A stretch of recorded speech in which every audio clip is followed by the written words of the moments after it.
All right, we are live. You're locked in. We are locked on. We are live, and this is Misaligned. Tonight, we're not talking vibes. We're talking receipts. Racism isn't just ugly; it's also expensive. From what we've seen, UK universities are crashing. Towns are losing income. International students, the ones who actually fund the system, are walking away. And all of this is happening because of politically sanctioned ignorance and racial hostility. So if this hate is costing the country billions, and it is billions, the real question is, why does Britain keep paying this price? To get into it, I'm going to welcome our esteemed co-hosts, Yemi, Jab, and Farouk. We're probably going to have a bit of a chill stream today rather than the usual feisty ones that we tend to get into. But we'll see. You never know how Don't, these don't, conversations don't, go. don't be too sure about Exactly. And with that, Yemi, would you like to, esteemed moderator, would you like to take on? Hello, everyone. I am pleased to be back again. I suspect everyone is. Good to see all your faces. Thanks for joining us, our listeners, viewers, shall I say. The numbers don't lie.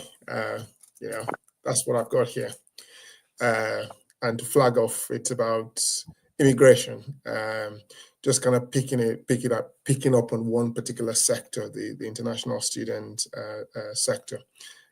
It's understood to be a money spinner, and I mean, I don't know the precise numbers, but I've heard people crunch it to say effectively what's happening is that the international students subsidize education for the local students. So there's a very heavy incentives for universities to have them.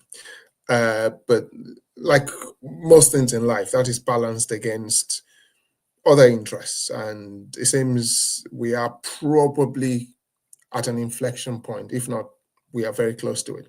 And, the sort of trying to find the right balance for the country, it seems quite contentious at the minute. I suppose we can ask a very straightforward question just to get us going.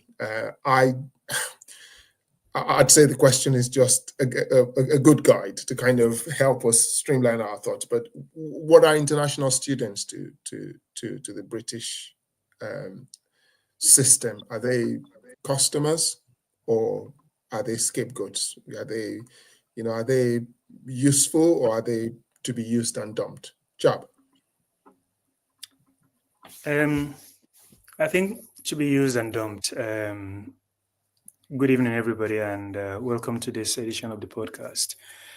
So, the way I look at it, I'm going to go back to maybe the subject of brain drain for a moment.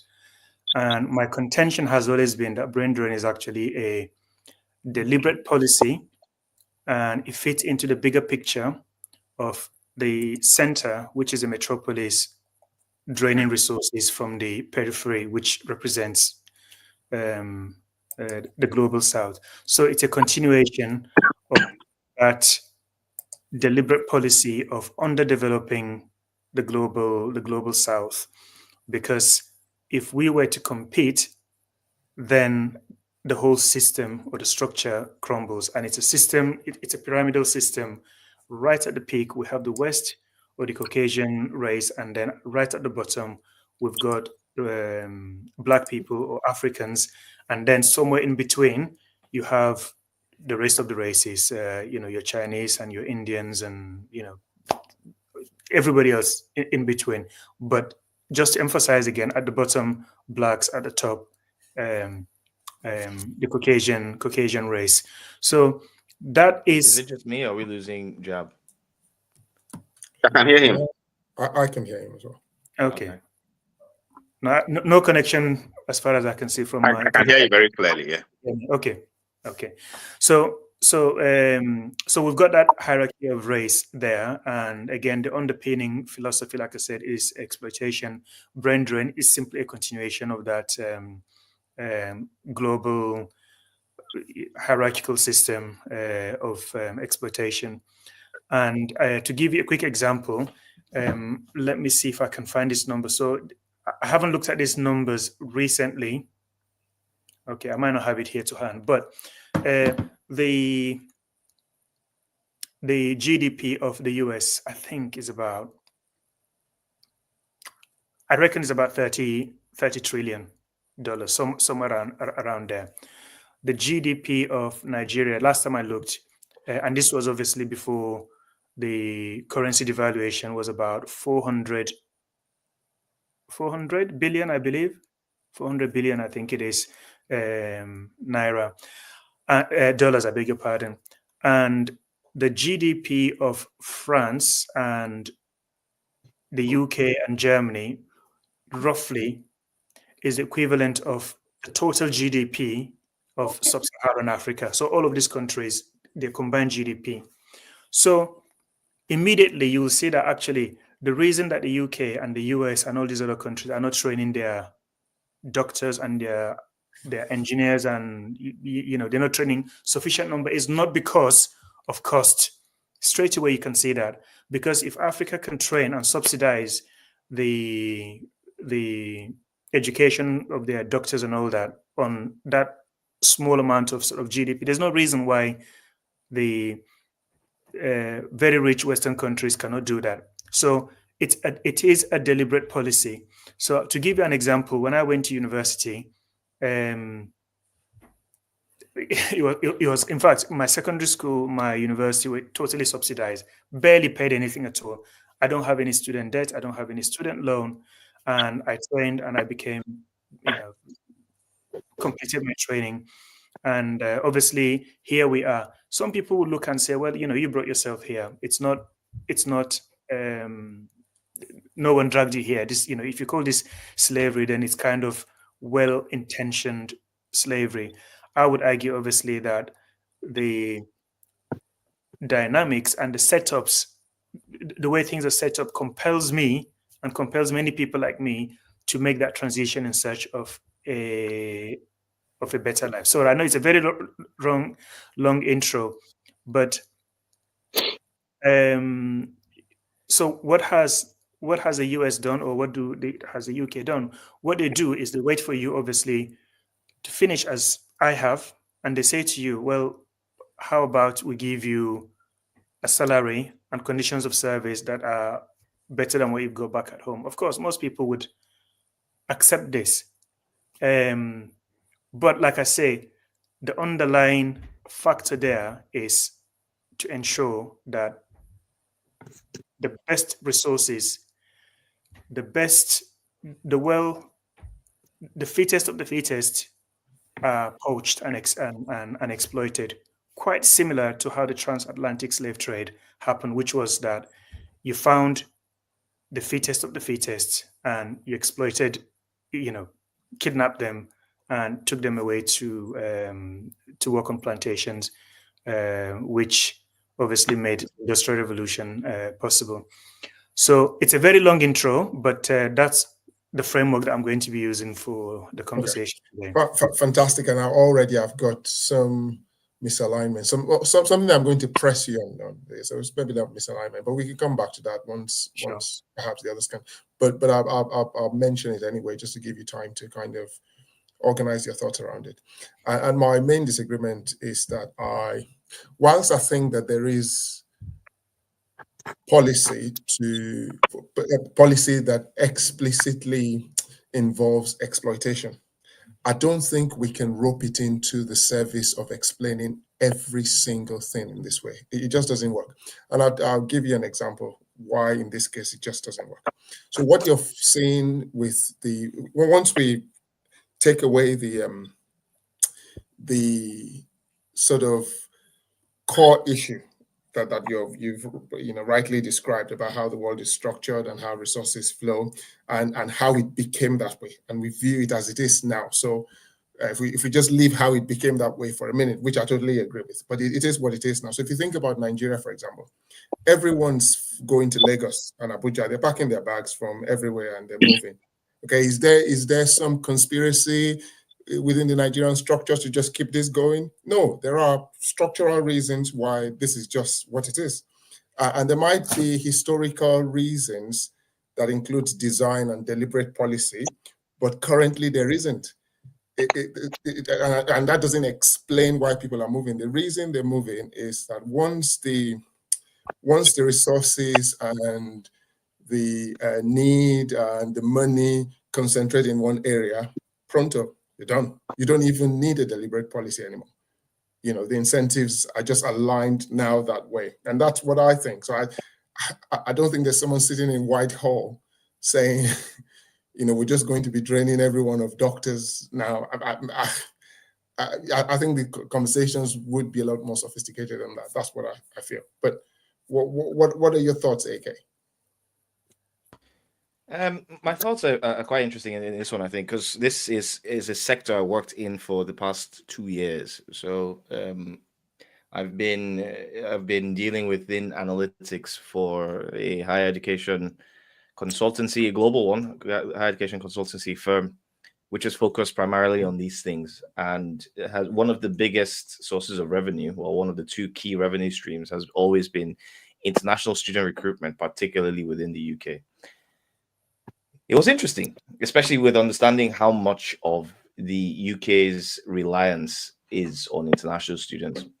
For example, somewhere around a quarter of all UK tuition fees is provided for by international students. To take that into context, we need to understand that the domestic or local revenue is somewhere around 18, less than 20%, something like that. So the UK is actually making less from its own local students than it is fairly less than from the international students. I'm using this as a point to understand that, and in terms of all the different revenue streams that UK higher education institutions, the biggest proportion comes from international students when you break it down by the different things, so funding, grants, etc., all these other additional bits and pieces. Why this is important is that over the past 5 years, and this is the important thing, who's really funding the UK, the UK education sector? It is international students. To the point that was raised, I think you both make very valid points as well. It's not necessarily a conspiracy that, everybody's bad, we hate all these people, etc., this power dynamic bits, but it's also not a case of, I think it's a bit of a hybrid piece where it's kind of like a chicken. I think I'm going to use this analogy. It's like a chicken. You have one chicken, it's nice, you know what I mean? It's good to have one chicken, it lays you eggs. You have two, right? And then you're like, okay, well, these chickens can lay me eggs. I can have more eggs. And you stop being as reliant on that one chicken. You have 3, 5, 10, 15, 20 chickens. It gets to a point where you're running out of space in your mind. You can create structures around it to be able to manage them. But you can just look and say, I've got 20 chickens. I don't know how to manage these chickens. People come to your house and say, your house smells like chicken. There's feathers everywhere. I don't like coming to your house anymore because everywhere is just chickens. There's a couple of ways that you could handle this. You could either create a management system to be able to manage your chickens, scale them, and be able to ensure that productivity in terms of the outputs that you get from your chickens. The alternative is to start culling your chickens and saying, I've got too many chickens. People are complaining that my house smells of chicken. It looks like feathers all over the shop. I'm going to reduce the number of chickens at my house. I think that's one of the big things. It's not necessarily a racist piece. There is an element of racism, I think, in my mind around this, but a lot of it is more about the mismanagement of the process around how things have worked. There's no shame in saying that the UK hasn't necessarily handled migration very well. It's not done a great job. In terms of the EU piece with opening up its borders in 2009, I think it was, when it did to Eastern Europe, when it didn't need to, which kicked off a lot of the frustrations that the British people had, which ended up leading to the Brexit referendum, which ended up leading to Brexit, which ended up leading to reduced immigration in theory, which ended up leading to actually increased immigration, because at that point, people started seeing the actual number of people coming into the UK from the EU, which was a number not previously counted because we were part of the single market. And that's just been showing that there are loads of chickens. We have net 700,000 chickens coming into the country, and it's like, well, we have too many chickens and the whole place smells like feathers. Smells like chicken, eggs, feathers, etc. We need to do something about it, is the thought, rather than focusing on building the infrastructure to optimize the value. Because it's worth keeping in mind that each international student, according to HISA, so HISA is the Higher Education Statistics Agency. Don't quote me on this. I think it's Higher Education Statistics Agency. They said the value of each international student somewhere around £132,000 last time I checked, which is a very, it's a fairly sizable amount of income. But rather than focusing on that, the UK has kind of focused on the easy way out and say, let's just get rid of the chickens. Interesting take from everyone. I've made notes here, and I will get to my point. Become like AK now. Yeah, I mean, yeah, a very interesting take. To get to my point, I'd want to say Jabs, great framework, great historical context, racialized, hierarchical economic system, the metropolis effect. That got us to where we are. Yemi introduced very good nuance. That's political. That's happening everywhere. Every state capital in Nigeria attracts talent because we've made a political choice to develop a city, put infrastructure there.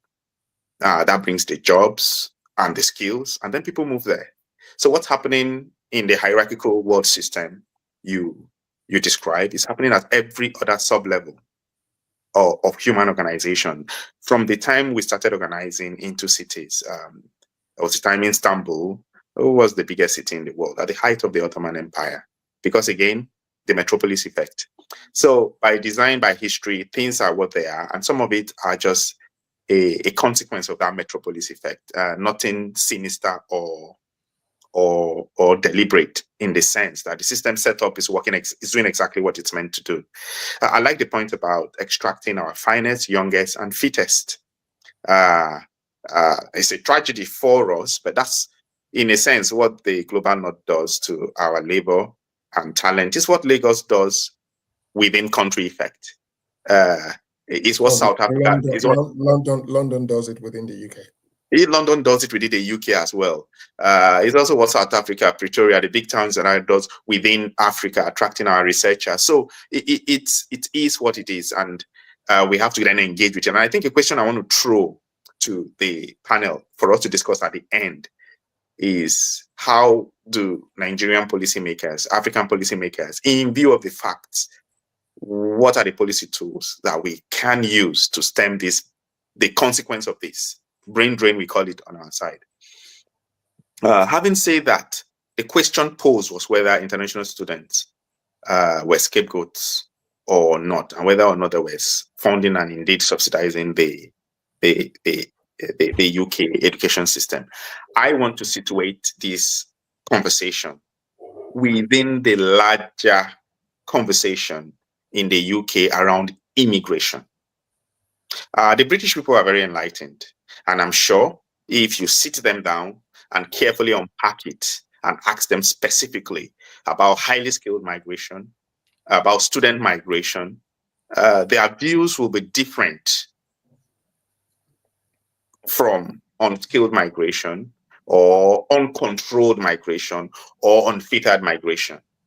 And I think a lot of the disaggregated data shows this. There's a recognition by industry, by universities, by employers of labor, and even members of the public that highly skilled migration is a need, is valuable, is useful, and makes a contribution. Uncontrolled migration, yeah, that people don't want it. Unskilled migration, people don't want it. And if for once, I want to today, for the purpose of argument, look at this from the perspective of try and show some kind of understanding of what the perception might be towards migration, pressure on public services, schools, hospitals, infrastructure, declining living standards. Migration does throw up real erosion of the baseline culture, if you like. Yes, and if it happens too quickly, you see your community, and I'll put it to all of us that as a Nigerian as well, if my community is changing too quickly, we question it, we fear, we worry, and I think it's not just like AK said, it's not all racism. A lot of the concerns are genuine. There are concerns we would have if new faces and new culture and new people we don't perceive as very useful come into our communities. And I think, and the reason I've deliberately taken this perspective is how our conversation today has been phrased. Is it racism? Are they being scapegoated? And so I want to take this perspective today to say, look, there are legitimate and real reasons why people worry about migration, low-skilled migration, and unskilled migration. And then from the other side, the other thing I want us to talk about, as I said earlier, is what might we as Nigerians and Africans do to stop us or to reduce our loss of our youngest, finest, most innovative, most fertile young people. In the last wave of JAPA, since say between 2015 and now, we've lost a generation of mid-management Nigerians: bankers, teachers, lawyers, doctors, nurses, young people, fertile people, strong people. They've all left. It's a gain for their donor countries, even though, as we are discussing today, there is pushback in the countries that receive them for reasons, some of the reasons I've highlighted. But it's a great loss for us as a people. I don't see us ever escaping the development trap without our young people, without our skilled people. These are people, just like Jab said, the government of Nigeria has trained through university, subsidized, trained through secondary school, probably delivered in a government hospital, trained on public resources, all gone now. We get the point about the circular economy and how they send back money, so on and so. So these are some of my thoughts. I'd leave it here and jump in the conversation when I've gathered my thoughts a bit more. Thank you. Okay. Could I respond? Yeah. Okay. So I think the points that you and Farouk made about Lagos attracting talent from the rest of Nigeria and London from the rest of the UK are valid. However, I think it's absolutely naive to look at the relationship between the UK or the global South and the West and say that in this particular area, there is no conspiracy against Africa. It's just purely economic. Of course, economics underlines everything, but there are motives. So let's just use two quick examples. The population of UK is about, 66? Let's call it 70. And it's got a GDP of, off the top of my head, is it somewhere around 2.5 maybe trillion? I might be somewhere around there, I think. The population of Nigeria is over 200 million. We think, with a GDP of 400 billion, which is what, 1/8 or 1 over something of. So what I'm saying is that it's significantly less than the population of the GDP of the UK.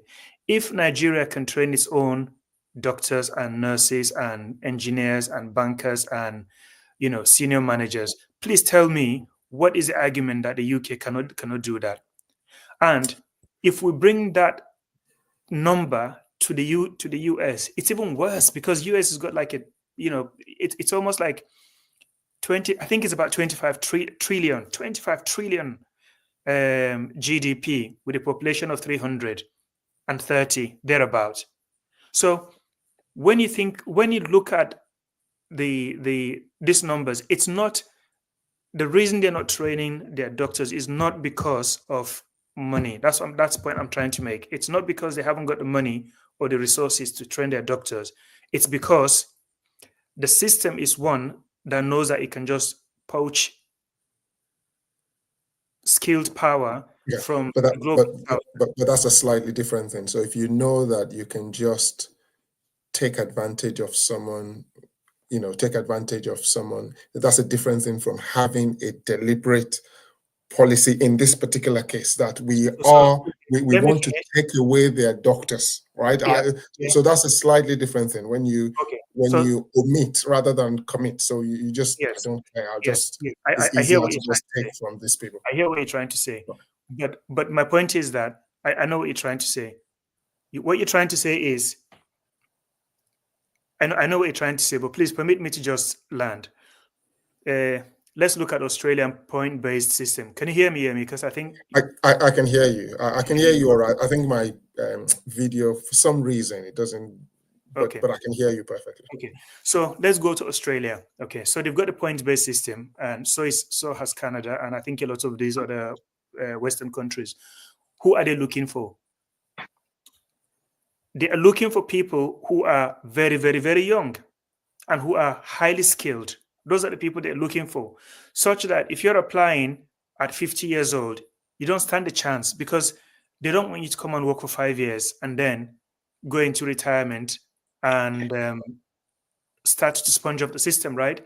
They want the best of the best. So the younger you are, the bigger the points you make. If you've got a master's or an additional degree or PhD, that scores you more points, right? If you had a very good job in Nigeria. So what I'm saying is, but if you take those countries, so Australia and Canada that you're talking about, for example, the rules that they apply to immigration from Nigeria is the exact rule they apply to immigration from Germany, from Britain, from France. So if someone from France wants to go to Australia and someone from Nigeria wants to go to, they will go through the same point-based system. So this in itself is not a that point-based system is not a conspiracy against the. But I guess the point, the point, if I'm to help Jobs make his point, is that Germany and France, by design, are better developed, and therefore will not lose as much as we would lose. And the operative word there is by design. Yes. By policy, by intelligence services, by sabotage, by military action. Yes. So this is the point I'm making, and you need to. So I kind of see both sides of it. Yes. No, I do as well. And in fact, so when I said initially, because I didn't want to interrupt you, because with this sort of discussions, I rarely argue in the absolute, and there's a reason for it, because it'll be a little bit of everything. Okay, so I didn't say it's all economics, just to put a flag there. I never said that. What I am saying though is it's also not all conspiracy. Actually, so my argument is not the opposite of it's all conspiracy. This is where I'm coming from. Because often I see where you're coming from, but you get framed like you're arguing the exact opposite. No, I'm not arguing the exact opposite. I think my overriding summation of what's happening is that the system is doing what it is designed to do. Yes. It is designed. Yeah. It is designed to take the best people, the most skilled people from. Look, this is a system that's been going on for 400, 500 years. It's not going to change, right? It's just there is no incentive for this system to change. It's literally a continuation of the slave trade, just in a different format. That's what I'm trying to argue. And yes, you can look at the example that you gave about the point-based system being applied across the board. But who are the people that are most affected? Who are the people that we can't make an exception for education when you look at the global picture and what it's all designed to do. So I think we're saying the same thing. I think we're saying the same. I think the difficulty here is in where people choose to place emphasis. If not for practical purposes, we're saying the same thing. So it's like me saying, how does a child get born? Okay, and Farouk, you and I had this conversation in your home the other day when I was talking about how I like to explain things. So if someone asks me how is a child born, right, I'll tell them about a man and a woman meeting and having sexual whatever and fertilization, and you could go further than that. You can reduce it to genetics. You can go into evolution. But the further back you go, right, the more tenuous the explanation becomes, even though it's still correct. It just becomes a little bit. It doesn't address but it's still true. So again, I'm not arguing that there's no. I'm not arguing that there's no sort of design element. In the same way as we've mentioned, Lagos was by policy made federal capital, and that's what is causing the problem still today of the disparity. Okay, but that doesn't mean that the governor of Lagos State and the president sit down and say and have these meetings where, oh no, we're going to hoover people from Farouk's village, and they're not doing that. What was happening is that the policy that was made then is sustaining the situation today, and they're happy with it. Okay, so because it works for them, they're happy with it, and so it'll keep going, like you said, forever, because So yeah, what I'm trying to say is, I know. What I'm trying to say to you is this: like, as intelligent people, things are not okay. There are many things like when it takes about, let's say, 30, 40, 50 years sometimes for them to declassify things, right?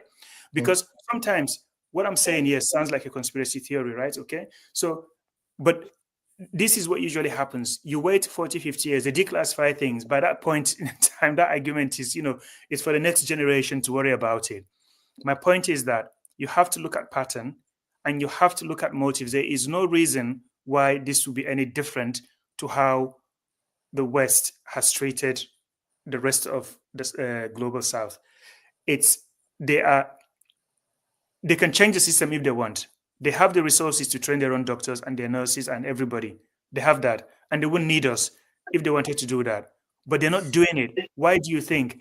It's because they can get the best of the best from the rest of the world to come and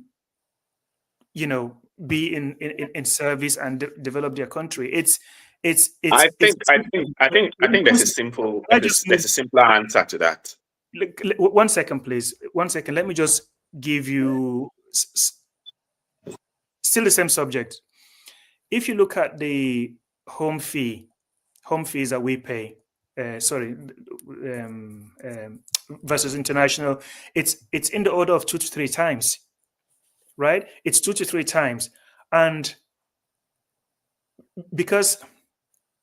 So when you start to look at what's happening now more lately, I don't know whether you guys have been looking at, the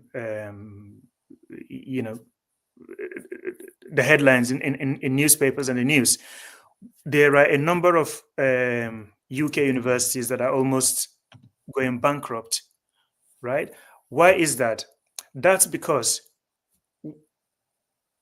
it's not maybe. This is actually what happens, because your intro, you suggested that it was a maybe thing, but it is actually what happens, which is that international graduates subsidize the school fees paid by home students, because they pay about 2 or 3 times. So they've been reliant on this model for some time, and then suddenly we have the crisis with Nigeria, because Nigerians are we're great investors in education, foreign education for that matter.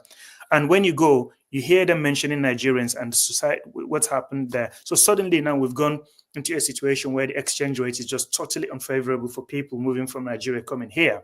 So people are going elsewhere, maybe to Canada, maybe to China, I don't know, other parts of the world. So suddenly these UK universities are waking up and thinking, good grips, where are these graduates?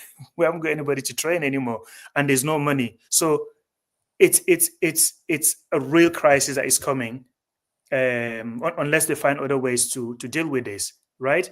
And now suddenly the government is talking about increasing home fees for students, and people are going to kick off very soon, and they're going to be like, this is not good. We don't want our fees to be increased. However, the government finds it very easy to scapegoat migrants. The whole problem of the country is because of migrants. So let me give you 2 other examples. In this country, if you go back to, basically we haven't built. So I live in the countryside where, because of all the hills and the topography, you can just block one end and suddenly you've got a dam or a reservoir, right? And this supplies water to all of, near and far places. But these things have not been built for like the last 50, 60, 70 years since Margaret Thatcher, and the because they say just privatize everything. So when you privatize things, the primary duty of a corporation or a company is shareholder profit. That's it. This is enshrined in law. So suddenly these guys are not interested in capital investment. They're not building new reservoirs. They are not fixing the problem. This is the same thing with the sewage. So suddenly now it's all over the news again. British waterways have now become the dumping ground for sewage. Everywhere now is just poo. I think the other day, the Oxford and Cambridge universities, they do this water sports and all that kind of business. and people were having gastroenteritis, diarrhea, and vomiting illnesses because the amount of coliforms in basically fecal contamination was too much. So when they swam and they do their sport and water went into their mouth, these people just ended up becoming ill. So is it the fault of migrants that the government has not invested in infrastructure? Because these people, these private water companies are declaring profits upon profits, but where does the money go? To shareholders. They just share the money. And if you when when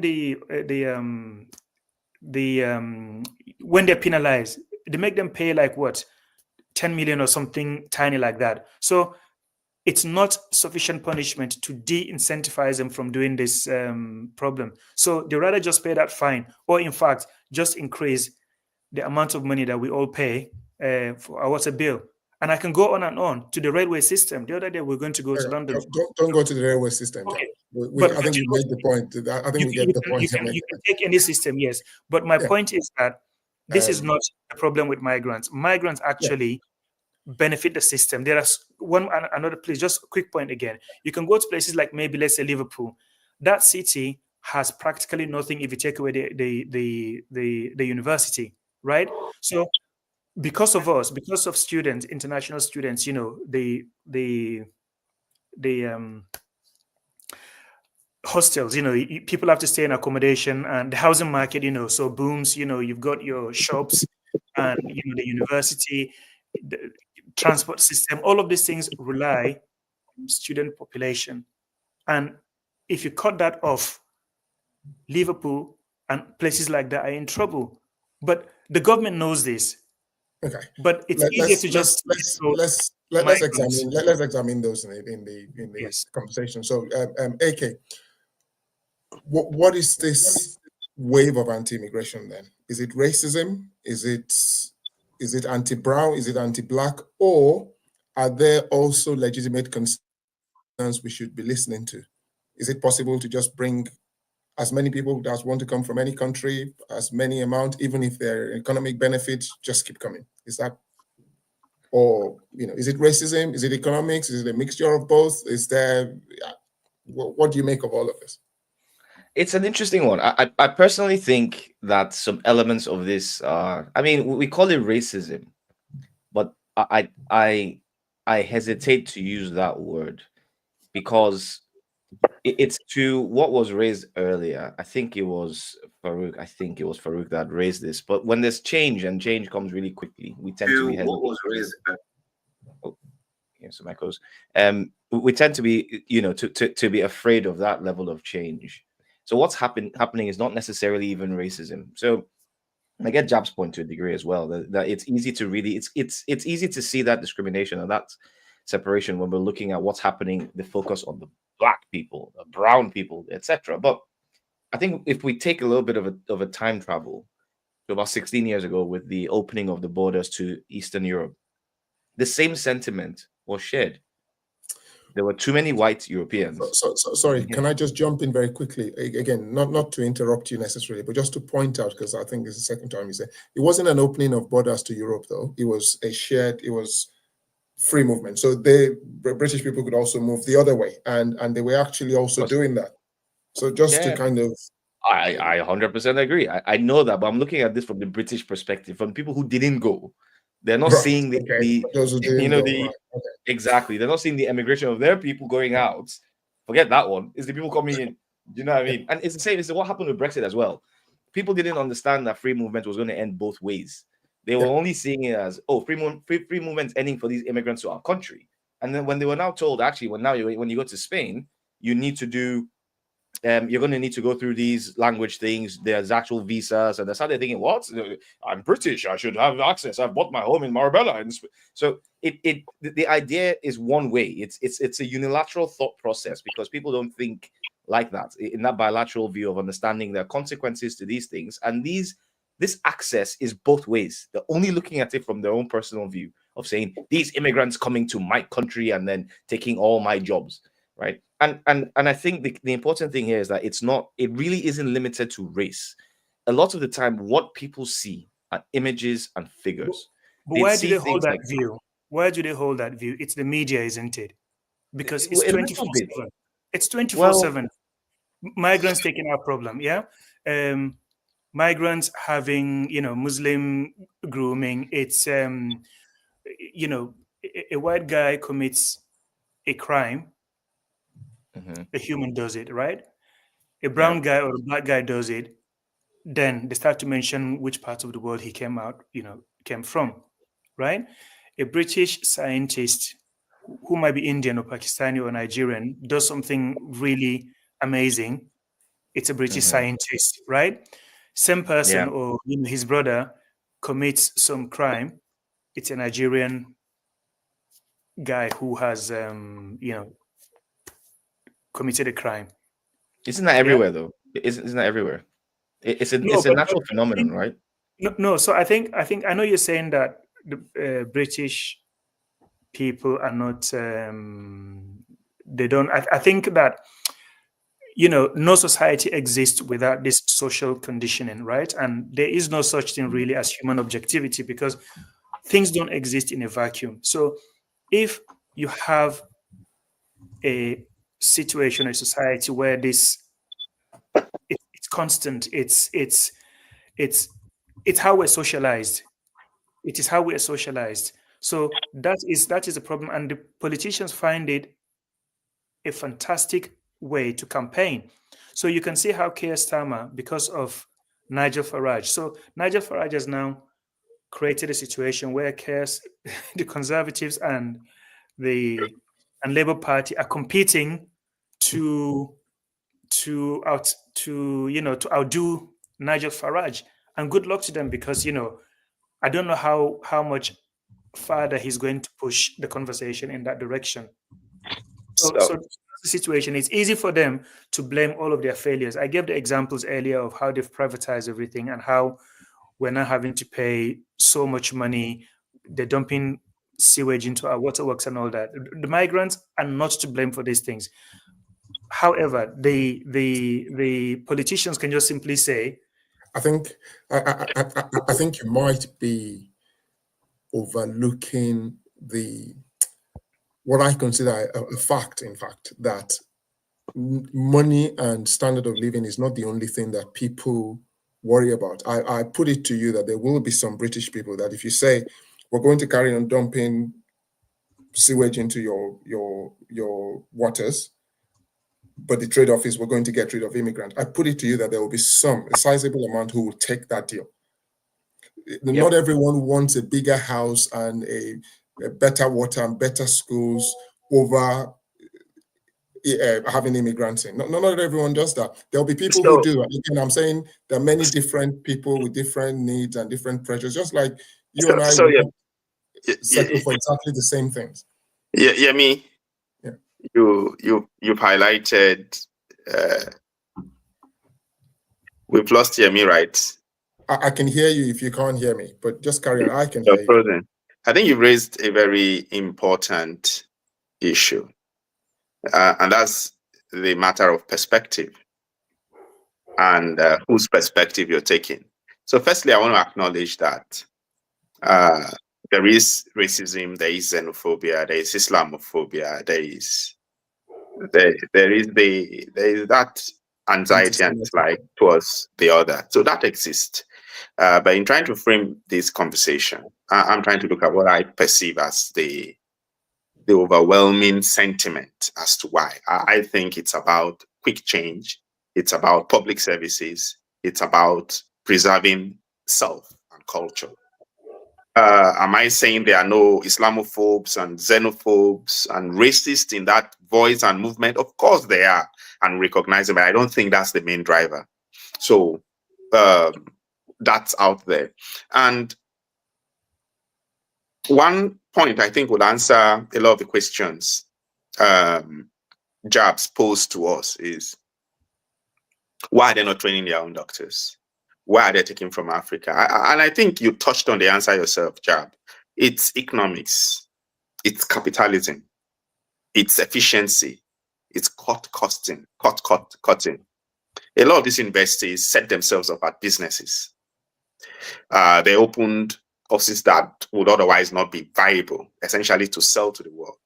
the great British brand, education, governance, quality, live in the UK. They sell this dream. And many from the global south, from China, India, would buy into this dream and come. So this in the good days, these universities expanded because they made more money.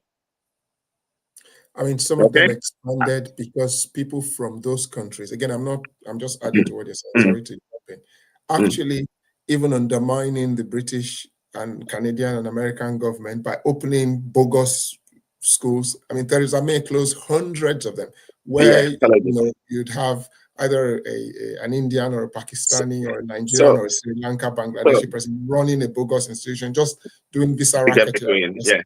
So ultimately, courses were opened that perhaps the economy has moved on, and these CEOs of universities then open courses, prioritize foreign recruitment for profit of their institutions, for the balance sheet of their institutions. So from that strictly economic perspective, captains of industry, head of universities, employers, manufacturers want immigrants.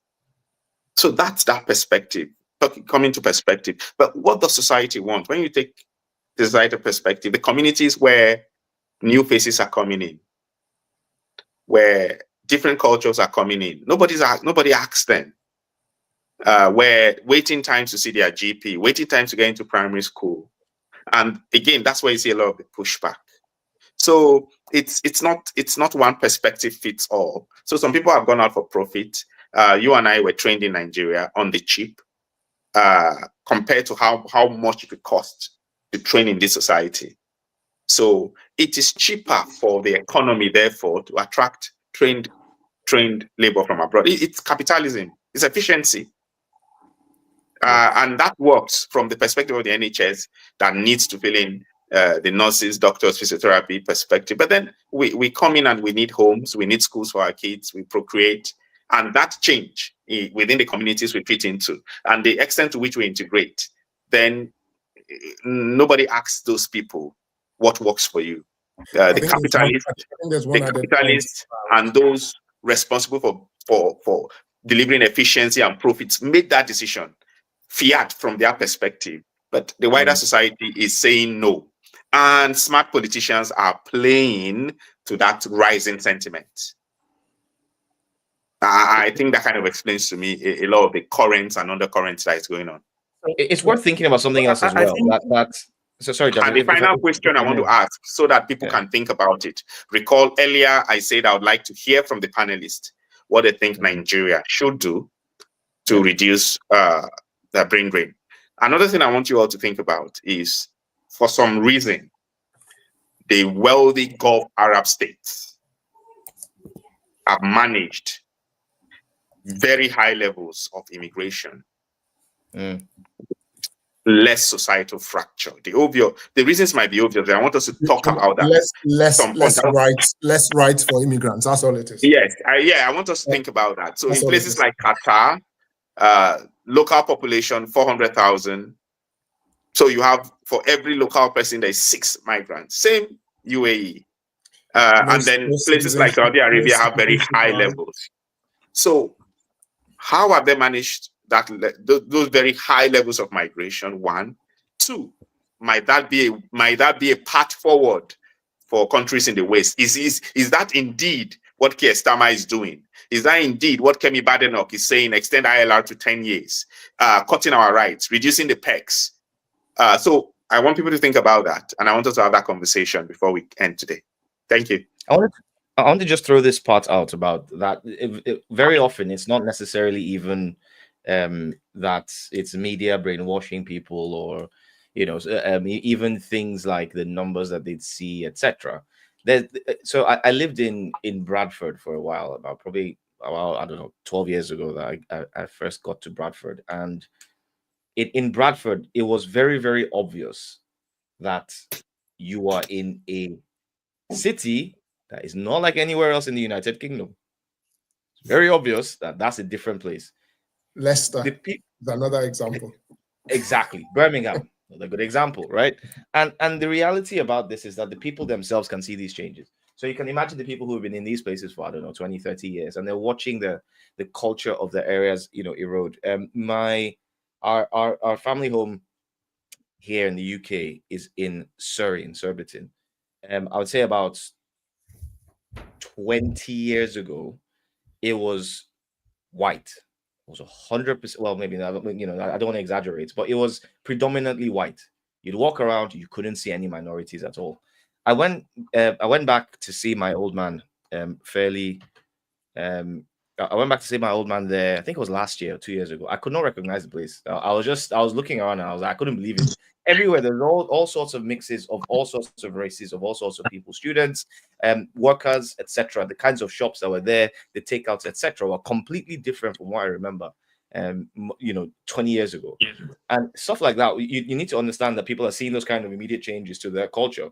And to Yemi's point, to Farouk's point earlier about that rate of change of culture is a real thing. People are seeing that, and so there's the other more I wouldn't say invisible, but the immaterial things like, oh well, there's an impact on our services. Okay, well, I went to the NHS yesterday, and I was there for 2 hours. Okay, I went there 5 years ago, and I was there for an hour and a half.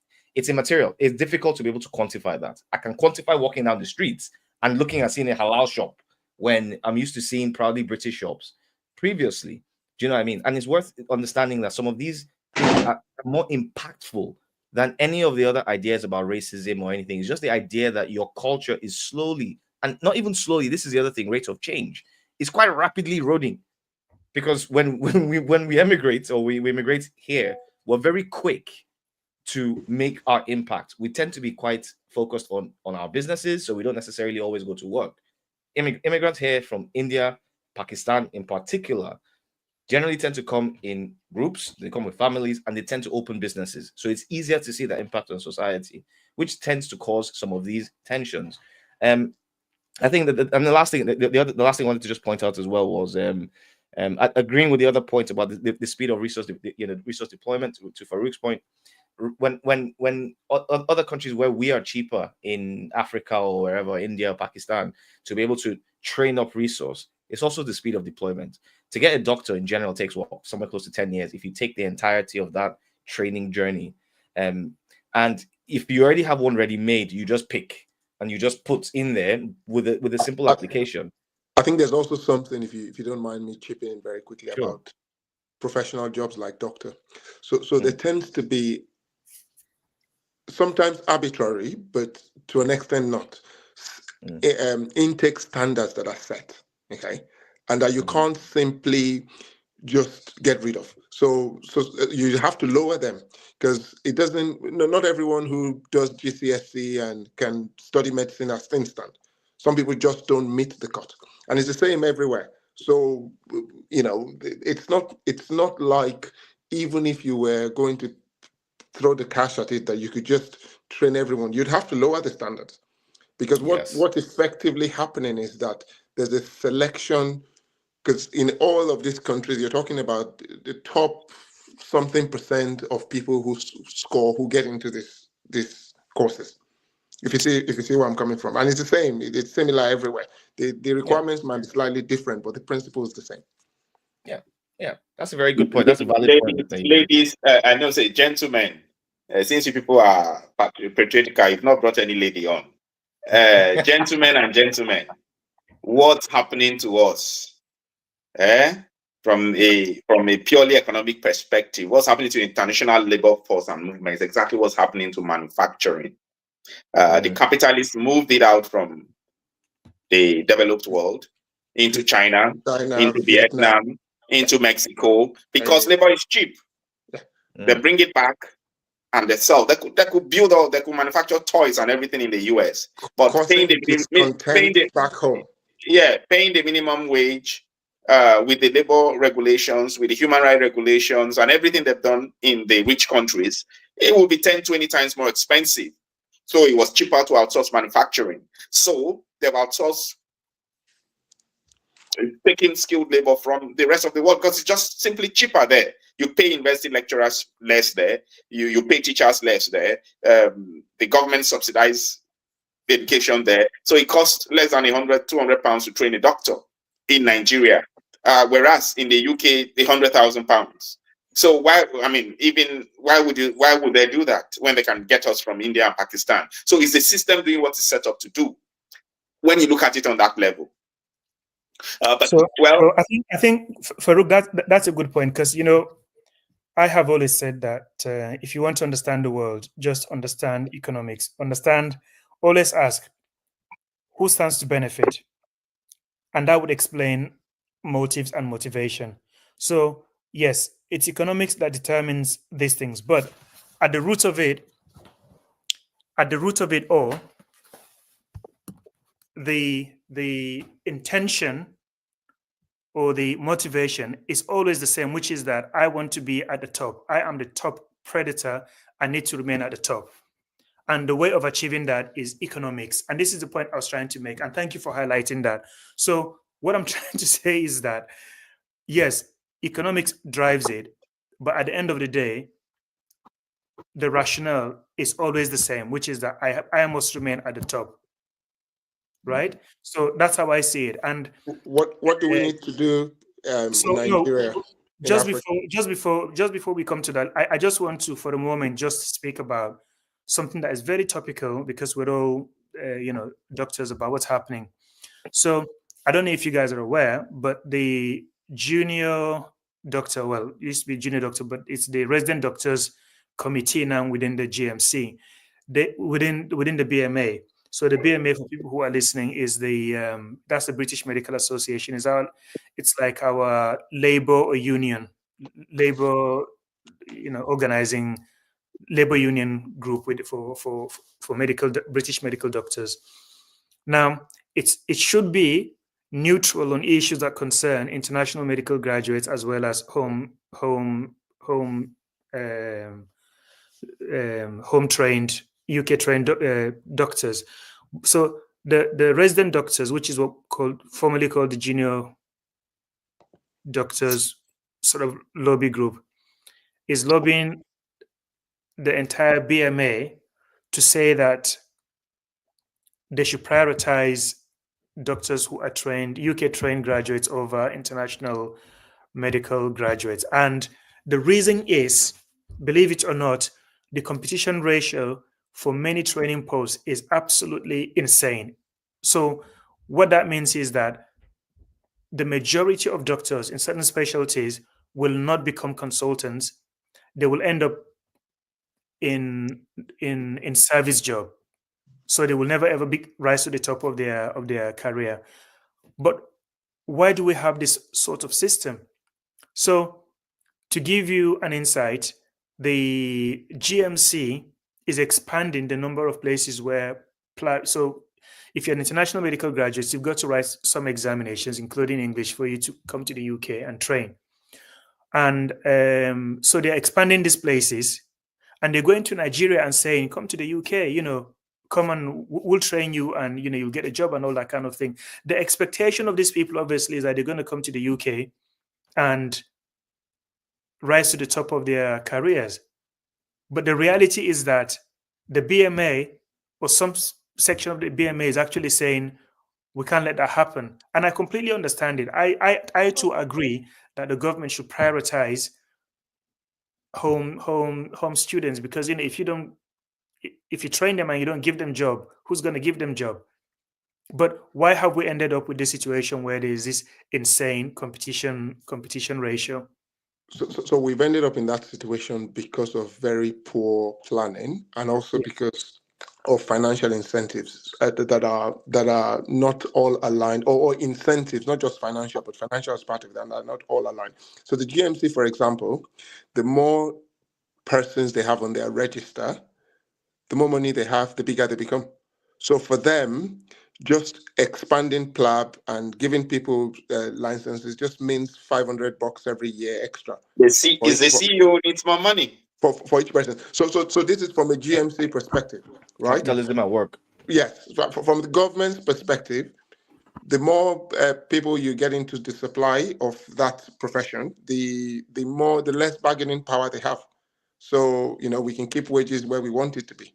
Yeah. Okay, but I perfectly agree that the solution, the one of the initial solutions now has to be that you 100% prioritize British trained doctors and international doctors that are already here, right?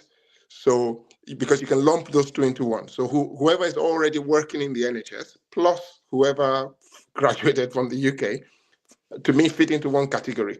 Like you shouldn't be allowing people from directly from India or Nigeria or Bangladesh to compete with them for UK training posts. I just think it doesn't make any sense. Yes, but also if you're going to do that, then you need to then stop the situation where you are expanding the number of places for PLAB. Yeah. Right. So, but who, with whom? Who's got the ultimate responsibility for this? So you've got lots of different agencies, and this is part of what happens. So often you have, this is how life is, right? I mean, even at the level of domestic relationships. So if we want to do something at home, let's say we're trying to plan a holiday or somewhere. I mean, you've got 3-4 people talking, and everybody has their own incentives. Like for example, you tell the wife to arrange the dinner. Yeah. And the budget keeps getting bigger and bigger and bigger and bigger. At some point, you have to say, calm down. There's no mystery. Yemi captures it perfectly. Misaligned incentives. One part of government wants more because that looks better. The other part of government needs to look after this more, and now it's oversaturated. So they need to communicate better and align the incentives to then make for better policy decisions. Yes, I mean, so I attend. So thank you. Thank you. But where I'm going with this is this. Very quickly. Sure. So I attend this. They call. It's all right. Just go on, jump. Okay. So what I'm going with this is, we now agree that government takes responsibility for this. Ultimately, the buck has to stop at the government. So, but where does the government, in any of these conversations that you hear over the phone, saying that actually we did mess up here, this is not what we should have done? They don't do that. What they do is keep blaming. All you hear is we need to stop migration, cap migration. The moment you hear migration, because there is a way of conditioning here. This is where I'm trying to get you guys to have a look. There is a way of conditioning. When you talk about migration, it's portrayed in a negative light. And I hear everything that you guys have said about the society changing and how people can no longer recognize their society and all of those things. But migration is not all bad. It's not all bad, because if you get a balanced view of what happens to society when new people come in, people can have a more objective assessment. But that migration is not all bad. That's your perspective. Totally reasonable, totally acceptable. But that's your perspective. So I think what we need, the sort of empathy we need to have on this sort of issue is that that's your what perspective. I'm saying is there will be other perspectives. There'll be people who say, I want this country to remain majority white. I get that. This is what I want. Yes, what I'm going with this is this. Where I'm going with this is this. What I'm saying is, you want an objective assessment, right? Yeah. That's the kind of thing that we want to see in the media. It's in the same way when you look at, let's say, education, and you can go through medicals, you can go through education in the UK and not learn about, let's say, colonialism or neo-colonialism, right? And how it's affected. So it's selective education. And again, there is a reason, and I know that you disagree when I say there are conspiracies against Africa and the global South, and that these things are done in a deliberate fashion. I actually don't disagree. What I struggle with is I don't disagree at all. I think you're correct. Okay. So no, but let me land. It doesn't explain every macro event. So if something happens on my street this evening, that's not the explanation. If there's a crash on the M6 this evening, that's not the explanation. Did you get what I mean? Like, no. I'm not using explain everything. Right. No, I'm not using that to explain everything. What I'm trying to say is that what we need is a balanced conversation in the media, in the print media, when you open your TV, you should be able to hear a balanced view. The government does not present that balanced view. The government leads in saying that migration is a problem and we need to get rid of these migrants, because if that is information that is, if you listen to any conversation on migration, you go away with the idea that migrants are the people taking away jobs. They're the reason why. Not really. I think there's a balanced presentation. I think what tends to happen with this, so how you find balance in these conversations is like the political discussion in Nigeria. How you find balance is by listening to multiple sources, because what you will find is every single source is not balanced. It just can't be. So the way you find balance as a person is to rummage through many different sources. I don't say, I mean, even you are not balanced in a sense. Again, I say that not with, I don't mean any sort of, it's not in a disparaging way. I'm saying you're coming into it with a perspective, which is a sort of a socialist, greatest good for greatest numbers, welfare of the citizens. That's the perspective you're taking. It's obvious as you speak, I can tell, because you're saying, if we can make jobs available for people and housing, and this is your interest, okay? And that interest then colors how you view it. Again, nothing illegitimate about it. I'm just pointing that out to you, that there's nothing sacrosanct about that. Okay, so someone else might rank their culture and preservation of it above housing. Again, who's to say one's... Did you see where I'm coming from here? No. Okay, I see where you're coming from. Yemi, just to jump in there. Because government is there. So, sorry, the reason we have government is to ensure the welfare of the citizens. And what's good? What is welfare though, and what is good? Again, this is okay. Subjective. Yes, I get that. But in this particular instance, on the subject of migration, my view, my observation is that, and I'm not saying that people like Nigel Farage and the interests that they are trying to serve are not legitimate. I'm not saying that their concerns are not legitimate. I have already acknowledged all of this. But my point is that what is missing is a balance. And therefore, when people talk about how their society has changed or how their environment has, changed, it's the negatives that are emphasized. There are positives, and we want a balanced argument. And it has to be very clear that the reason the railway system is broken or that sewage is being dumped into your waterways is not because of migration, right? But what the government is doing is they have now realized that it's a populist subject, and therefore they will take that and run with it because they know that it's going to get them votes. That is the reason why the Labour Party is moving right on this subject. Jabs, I get what you're saying is that you recognize that there are various perspectives. You recognize the legitimate concerns as regards migration, the state of change. You recognize there are many voices, and you recognize that people will prioritize different things. I guess what you're saying is that the government, rather than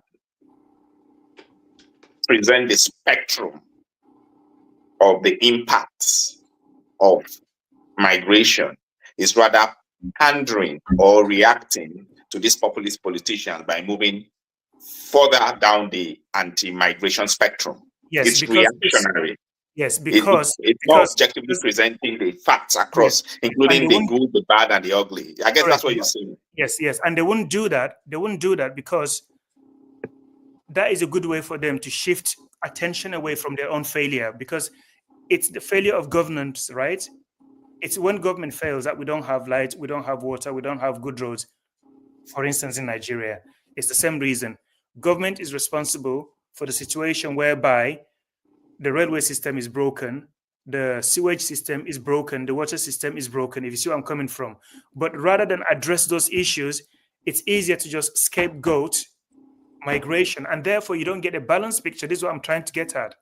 I don't agree with this though. I mean, I think neither do I. I think it's way more complex than that. Yeah, it's not that simple. Yeah, I think you're oversimplifying it to the point of almost absurdity, because you're making it seem like it's such a very simple thing to say, and you know, to just say, well, these are the issues, and here you go, that's the end of that. Like, well, no, because again, to what Yemi was pointing out earlier on, is that there's some people who would rather not have water. It's trade-off, and 100%. they're happy to trade. Yeah, they're happy to the trade people off who would rather water. not have food tonight and have cocaine and have cigarette. Yeah. And then if you say, oh no, but food is good, you must have food. You know, the purpose of government is to give you but food. that's not Jabla's argument. Jabla is not arguing that the government must make people want migration. Wait, no. let me arguing that let me land my criticism. So the government is not making a balance point to its people. Let me land the criticism. It's not saying, for example, that you must accept migration. Yeah.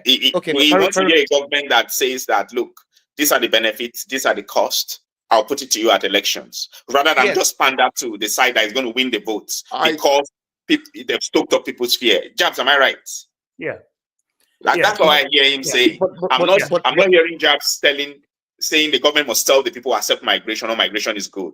He's rather saying that rather than being that umpire. What we're saying is this is the thing. What Jab's talking about is you're talking about balance, right? You use that word a lot, and the reality is a lot of people don't want balance. That's the reality, and this is going back to a previous conversation that we had in one of the previous episodes where I said democracy doesn't work. Democracy in itself leads to these issues because you're putting things to a vote, and votes generally under democracy don't work based on facts. They work based on feelings, and people's feelings, especially around things like migration, are a lot stronger. It's why Nigel Farage started winning in these local elections. It's not because he has any policies or anything. He's just working on people's feelings, and the reality is people's feelings are not balanced. So if the government comes out, wait, one sec. If a government comes out with balance, that government is out the door at the next election. The governments that stay are the governments that don't do balance and focus on the policies and focus on the issues that people feel strongly about. That's the reality. And politicians care about their paycheck. It's a job. That's the reality. They have a job. Nigel Farage is doing well because, first of all, people are disenfranchised with their lives and with the way things are going and with the state of governance, right? So that's one. Number two, people think along with that, so that's one. But they also think that this is intertwined with uncontrolled immigration, right? So Nigel Farage comes and he says, this is exactly the problem. We're going to solve it by getting a hang of migration and we'll sort out the other problems, right? Yep. Government, on the other hand, who is to be blamed, does not want that blame. So what does it do? It says, we agree with you. The problem is migration.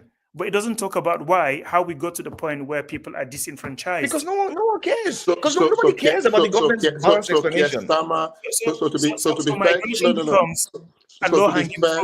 So to be fair to the government, so to be fair to the government, they have not said migration is a problem. I've never heard Keir Starmer say it, ever. Like or the Home Secretary, they've never. It's the opposite that they've been saying. No. They've in fact recognized that we need, a certain amount of migration and skilled jobs and. Have you listened to Keir Starmer's latest? I have. I've seen his Twitter post.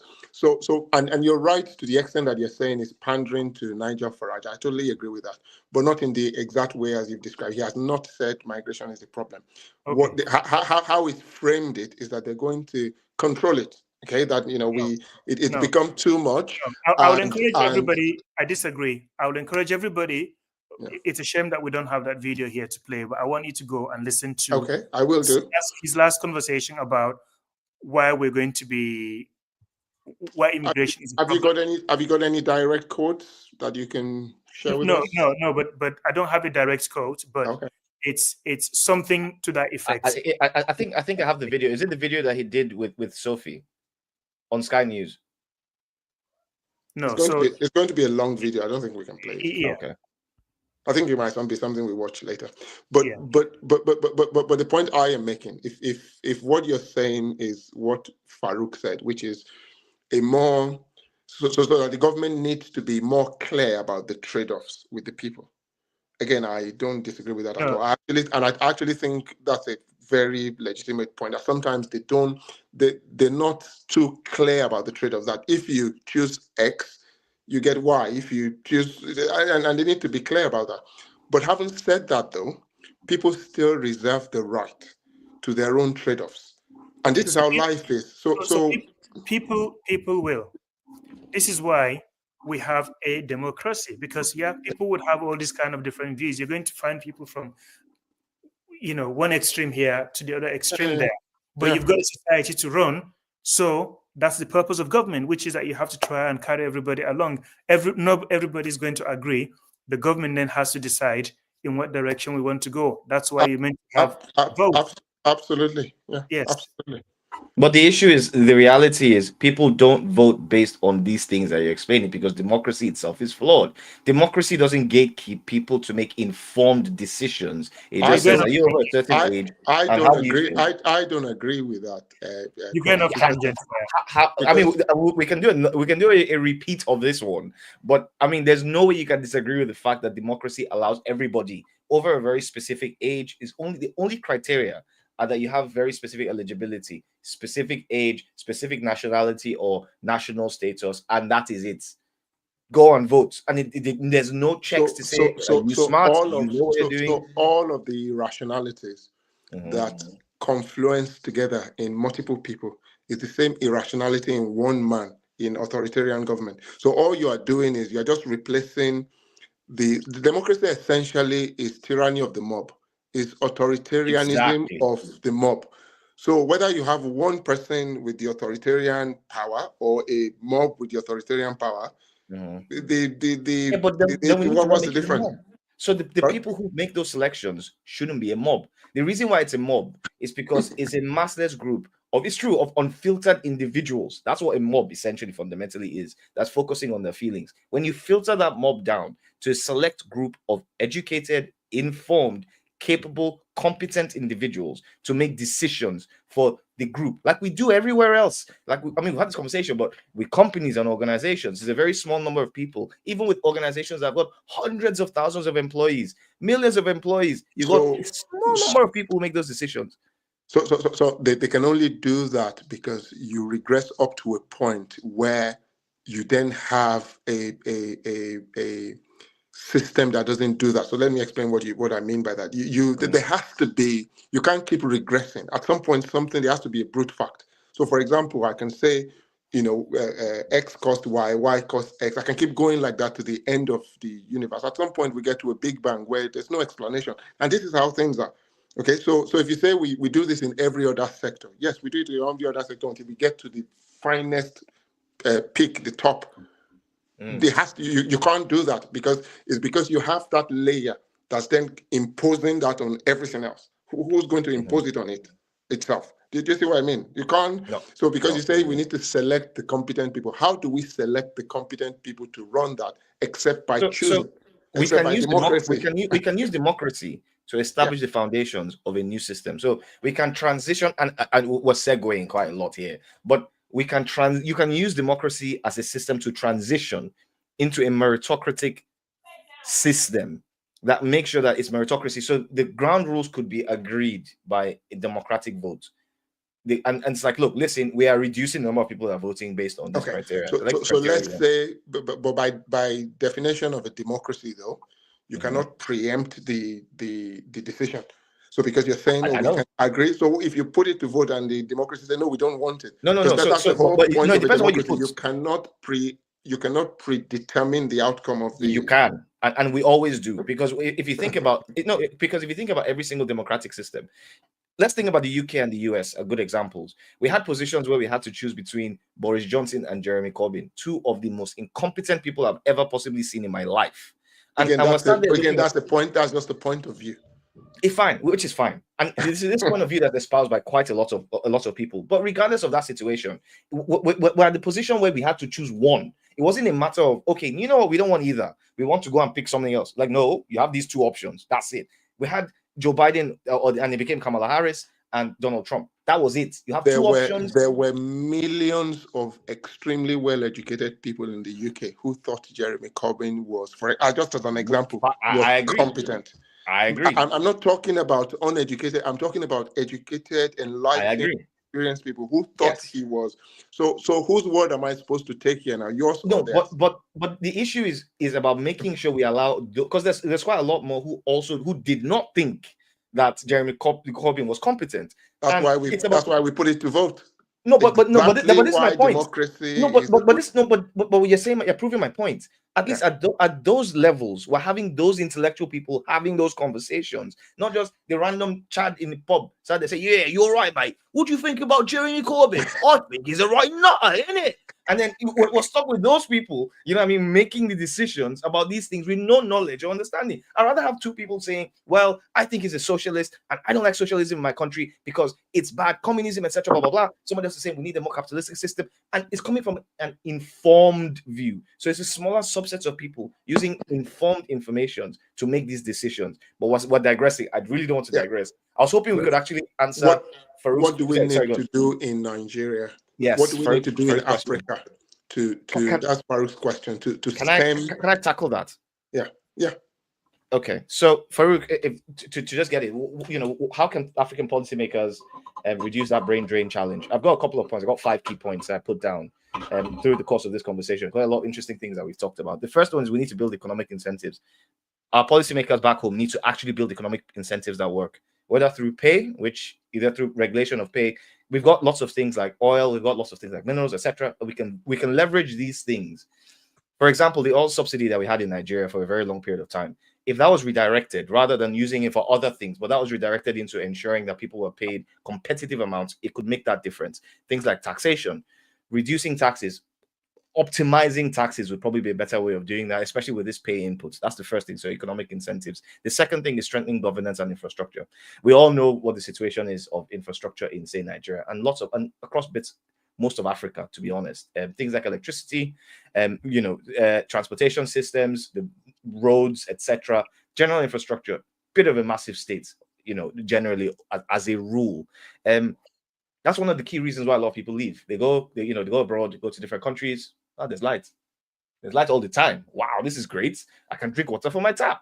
Do you know what I mean? And a lot of people kind of look at these amenities and they're willing to trade everything else to be able to get that. So we need to basically establish that infrastructure, reduce corruption. That we know this already. But me personally, I think we should just do death sentence for corruption. I know I'm saying this rather facetiously, but I'm pretty serious about it. I think the Chinese approach it doesn't work.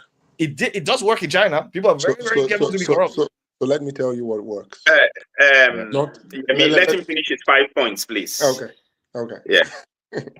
Oh, sorry, I've lost you. Corruption. Yeah, No, you are number 3. I want to hear all your 5 first, and then you can talk. Okay, yeah, fine. So I mean, you probably want to start taking notes as well too at this point. So, but this is still number 2 because. Yeah, because this is strengthening governance and infrastructure. That's number 2 point. So the first one I talk about, we need to sort out corruption, definitely necessary. And we need a good digital infrastructure, which is completely non-existent in countries like Nigeria. I was involved in a couple of different contracts and a couple of different engagements in Nigeria where they were trying to pull me to sort out some things. The infrastructure was just completely non-existent. So it's very difficult for me to translate my capabilities to Nigeria. 3, we need to modernize the education system. So we need to align the universities to industry standards. The UK is trying its best to do that. America is a lot more flexible in doing this in terms of utilizing things like when we're talking about data, that's my world. So thinking about data analytics, etc. The universities are quick to adapt the programs to focus on what is important. We don't do that in Africa very often. We stick to a lot of legacy courses, programs, etc. that still stick to some older levels of curricula that aren't necessarily useful in today's world. The world is moving too fast. We also need to fund research and development, particularly applied research and development. We don't necessarily do a lot of that in Africa. Once we start doing that, we start increasing the retention rate. 4, we need to build return pathways for expats. I'm calling us expats because everyone's always talking. It's always the Oyibo people that are expats, and then we were the ones that are immigrants. We are expats, right? We need to fund. We need to build return pathways for the expats. So a reverse migration process is important, or programs that say, well, to come back, this is how you come back, and these are the things and the benefits that would work for you. I think it's important to have something that gives people a pathway back, rather than I finished working in England for the past 40 years. I'm going to go retire. I'm going to build 3 houses in Magodo and they're just going to move. It's just, there's no actual return pathway in place. We need to include You've already given more than 5. I think you've given like 7 points. No, sorry. I'll really rush through it. But we need, and these are important. We need to include the expatriate input into policy making, but especially for the experts. The experts need to be included in policy making back home, because at the moment we're completely cut off from it, and we just. What are your thoughts? I know. Yeah, let me finish. I know. We're an hour and 25 minutes already. I know. That's why I wanted to rush into it. Give me 30 seconds. I'll run through the last bits of pieces. Simplify integration. Need to make sure integration still works. A lot of us will be coming back with mixed families. We'll be coming back with lots of different nationalities. That needs to be simplified. And finally, we need to make sure that we're emphasizing dignity and belonging, ending the persecution of groups, or reducing the persecution of groups in terms of tribalism and all these kind of things. And we're celebrating people actually coming back. We don't currently do that. Thank you. Thank you. Yemi? Very, very, very good point. And I agree with everything through and through, except that I'm going to contradict myself on this when Jab made his point at the beginning, and I said, often you're best with the most proximal explanation, which is in fact what you've done now, but in some cases not.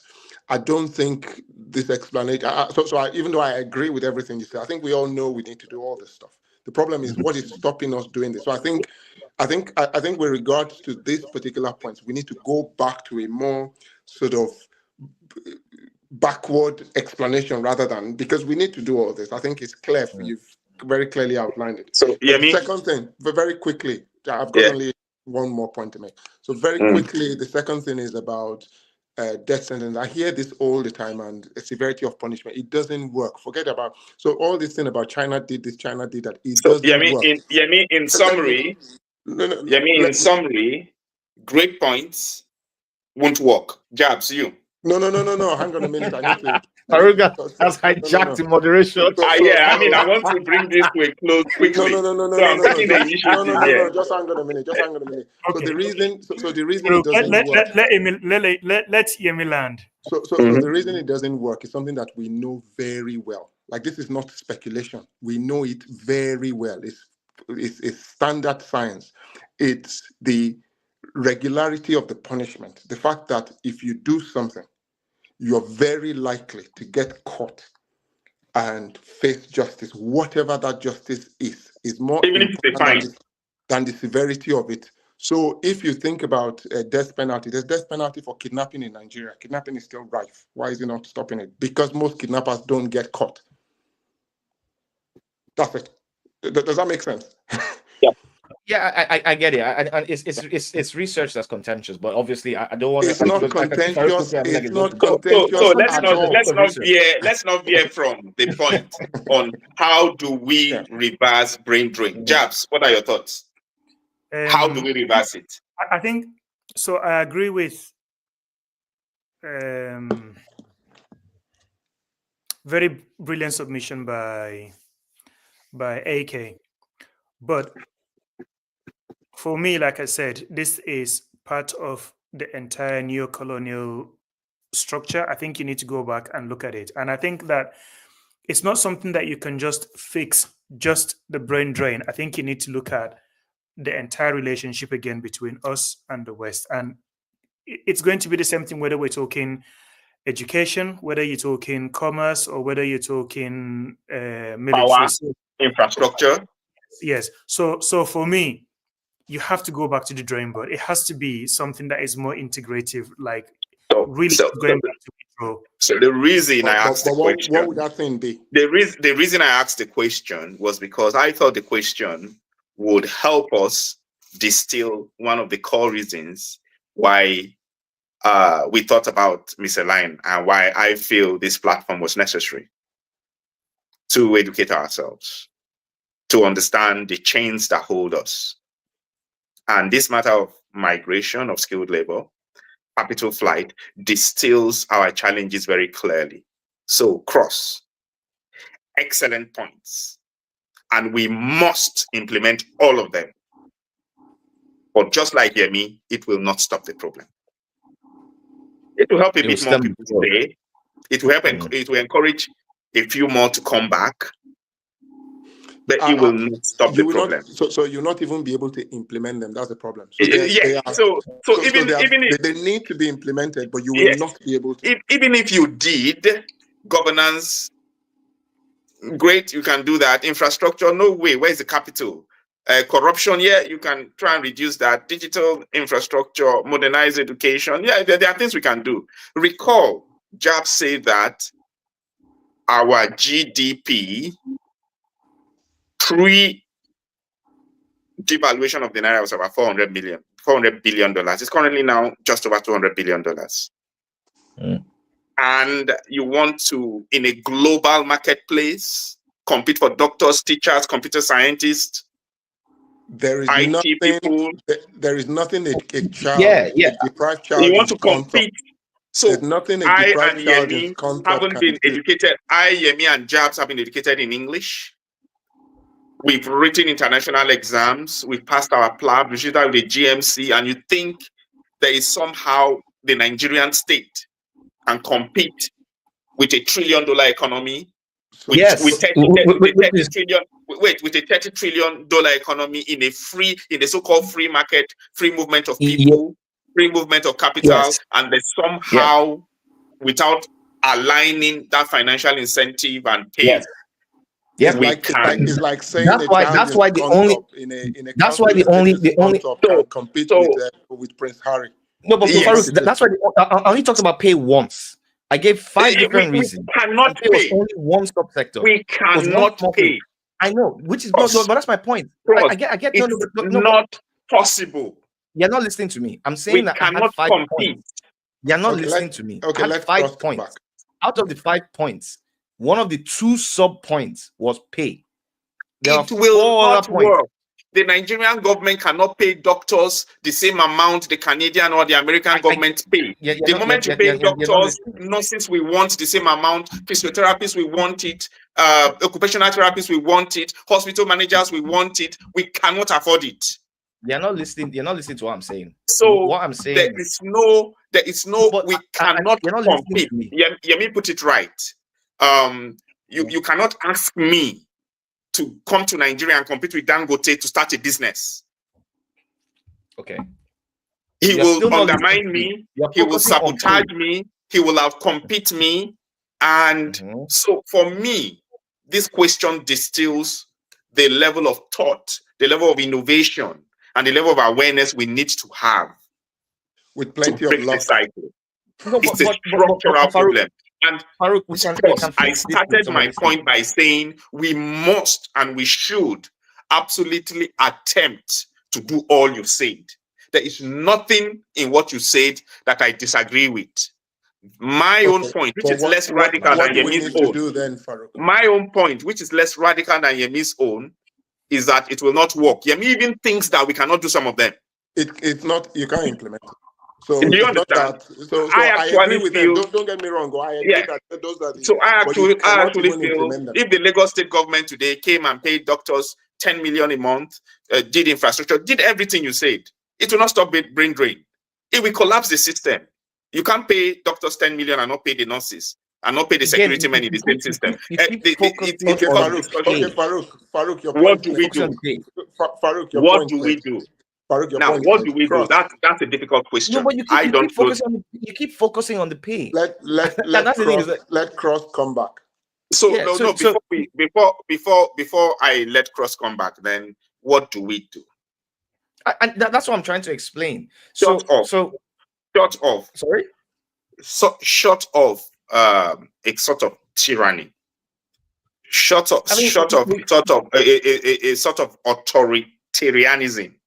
We have to think of innovative ways to retain our skill, innovative ways to retain our people. It will come through legislation, through policy, to make it more difficult for people to leave. I'm sorry to say, but let's bring it back to the family. If Yemi is my neighbor, if you all are my next door neighbor, and because the food in your house is better, The drinks in your house is better. My kids won't eat what I and my partner can provide. And they always go to your house. You're going to have At some to ban point, them. I'll say, You're no, going to you have to can't go. ban them from going. Yeah, at some point, I'll say, no, you can't go. I have to. I mean, If not You're going to have to ban them. Make your whole If country not full of prisoners. overtly, then covertly. How might you do it? Remember, I used the word global marketplace.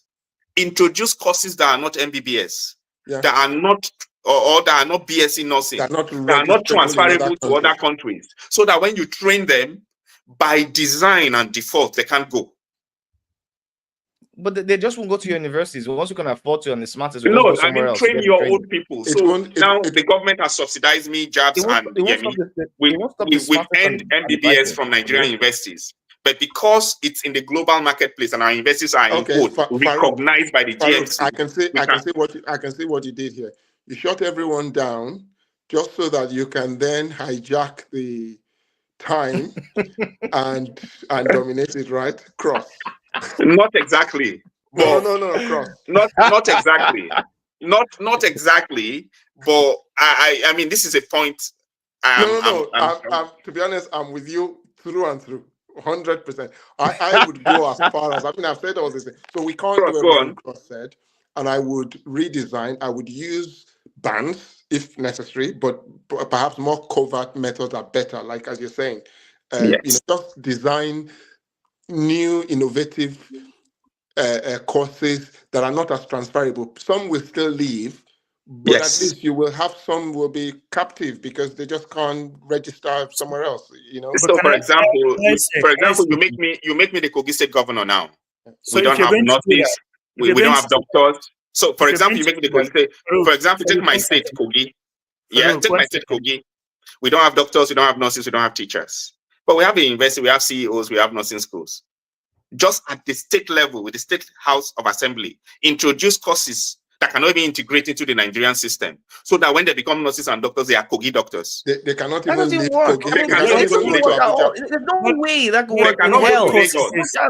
Yes, they cannot go to Lagos because the NUC in Abuja has not accredited those courses. But the Kogi State Parliament and the Kogi State government has accredited them. So when they come out, we employ them.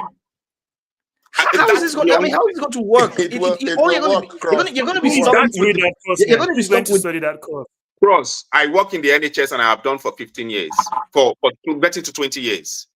The UK system is at the forefront of this kind of creating new staff groups, creating pragmatic solutions for the system. And using legislation. That's what we must do. The UK does not go and ask any other country whether they... What you're saying is basically you want to keep the people who are not rich enough to look for options and are not bright enough to get international scholarships. That's what you're saying. You're not saying that we're going to keep. You're going to lose the best and the brightest even more. The UK does that. Yes, that's what you do. Because right now what we have is nothing. We don't have them. They're gone. 40,000 doctors left Nigeria in the last. I can't remember the data. Don't put me on it. They are leaving. We don't have to lose people. You're just now saying I only want to lose the best. That's what you're saying. Yeah, when you create pathways, you don't need the best to be doctors and nurses. When you create pathways for them to train, your people will go into those training and become doctors, and they will build your systems. Farouk, can I speak? Yeah, go on. Can you give me an example of what this course is? First one. Second is, are you going to subsidize education, or because if there's a course that people know is going to trap them to just Kogi State and they can't leave, then people are not going to want to study that course. They can leave. No. They can leave. You are just creating hoops. You're making it more difficult. Just like the point-based system is selecting, you're just making it more difficult. They can leave. There will be pathways. So a physician associate in the UK cannot go and work in France or Germany with that course. They can leave. Nobody is holding them. Nobody's going to stop you. Then they would not study that course in the UK. They will go somewhere else and study it. Because once they realize that course is restrictive and you can only use this in your domestic market, they just won't study it. They'll go somewhere else. There are millions of our people who will take it because that gives them opportunity to work in the domestic. They don't have the aspiration to go. But you are losing the best now, because now what you're doing is you're saying the best people, The the best smartest, will most live intelligent whatever ones. you do. The best will Not live whatever always. you do because it's a Not if globalized market. not if you Always, give them all the incentives. best footballers, play in Europe. End of this. No, Basketballers, no. I mean, no. artists, You can't compare that, because the It's the pay same difference thing. is such. No. It's so astronomically different that these were earning hundreds of thousands of pounds a It's the week. But same that's In what the Nigeria, they're earning GDP hundreds of thousands difference of is naira, too. hundreds of thousand naira a month. It's like Cross, that's what the it's such. GDP difference is too. You can't There is compete. nothing that the Nigerian Premier League can do to retain its best players. Forget It's about it. impossible. You will have to. Can I forget run about through? it. You Let will me have tell to- you how it works in my. Let me tell you how it works in my field, and why these processes, because I didn't just pull these things out of my ass and just started talking about. No, but we the agree things with I've you thought about for a completely, while. Cross. We agree with you with but everything you hang on, say. You don't need to justify wait, it. but I'm telling you how it works in practice. So, for example, when I talked about things like modernizing the education system, if you have people who are getting more educated in more technical tools, I'm going to use my field, right? In AI, in Python, in data infrastructure, etc. You can quickly go into your banks, for example, and improve how your banks work in terms of the investment selection, in terms of the calculations on the interest rates, in terms of calculations on how to give loans, etc. You can quickly increase productivity within specific areas in your local areas already without even going anywhere, which is going to increase productivity, improve your GDP, and increase your competitiveness as a country. That's already a direct impact already on the overall country. Forget the person. The person now has international skills, which is useful, but they are now capable. This is already happening in India. So I'm not even just saying this, out my ass again. And it's also showing in India's GDP. It reflects in terms of as a policy. Once we start having issues like things like including expatriates into policy making and decision making, it makes things so much, because you're going to be involved. You start having more investments back home, and you have that direct connection. One, through influence, power, and potentially financial. Because the reality is, if you start getting involved in policy making, you have the opportunity to start making some financial benefits that at a scale that are higher, especially if you're at the higher end or the upper end of your technical competence or capabilities. The last one I just want to use as an example, because there's a few points, but all of them are relevant. The last one is about digital infrastructure. But I was trying to get involved in these programs that I was being invited to do in Nigeria. The infrastructure was in there. I can run multiple different systems back home in Nigeria and create multiple different projects and work with multiple different organizations. If the digital infrastructure was there, I have more of an incentive to be able to run 5, 6, 7. It doesn't matter whether or not I'm even physically there. It's still carrying me back, or a part of me providing value to Nigeria.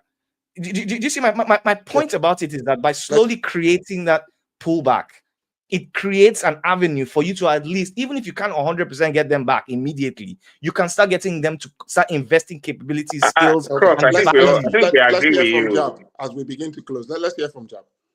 Yeah. Okay, thank you. I like that chuckle. There's something in there. Jab wants us to topple the system. Don't even bother doing anything. No.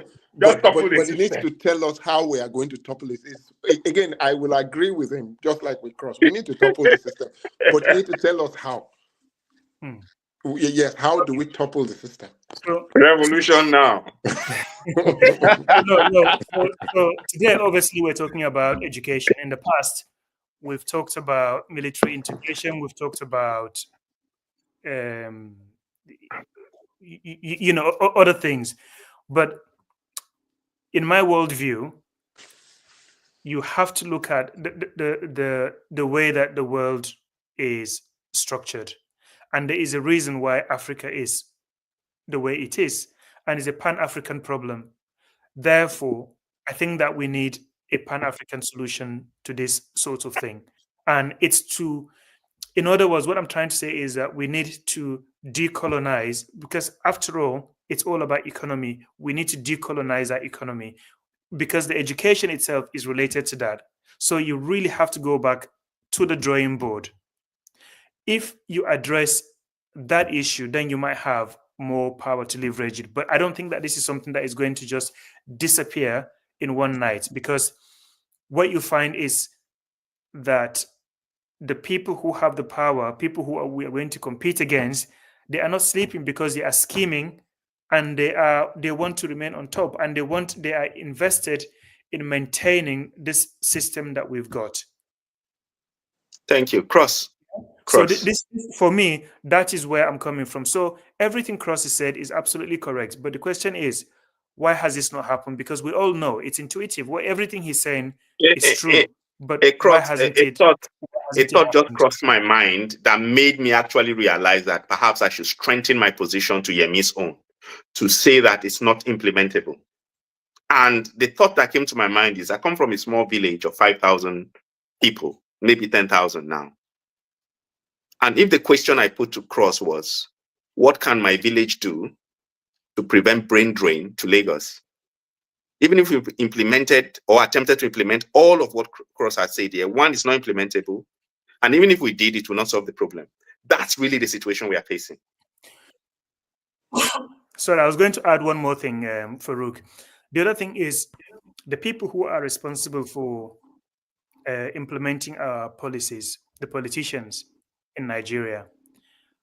Well, their kids school abroad, all of them.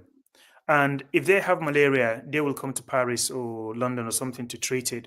So there is no incentive to sort this problem out. Again, it all goes back to that, some of the issues that he's talked about there, such as corruption. But again, just going back to that system that we have of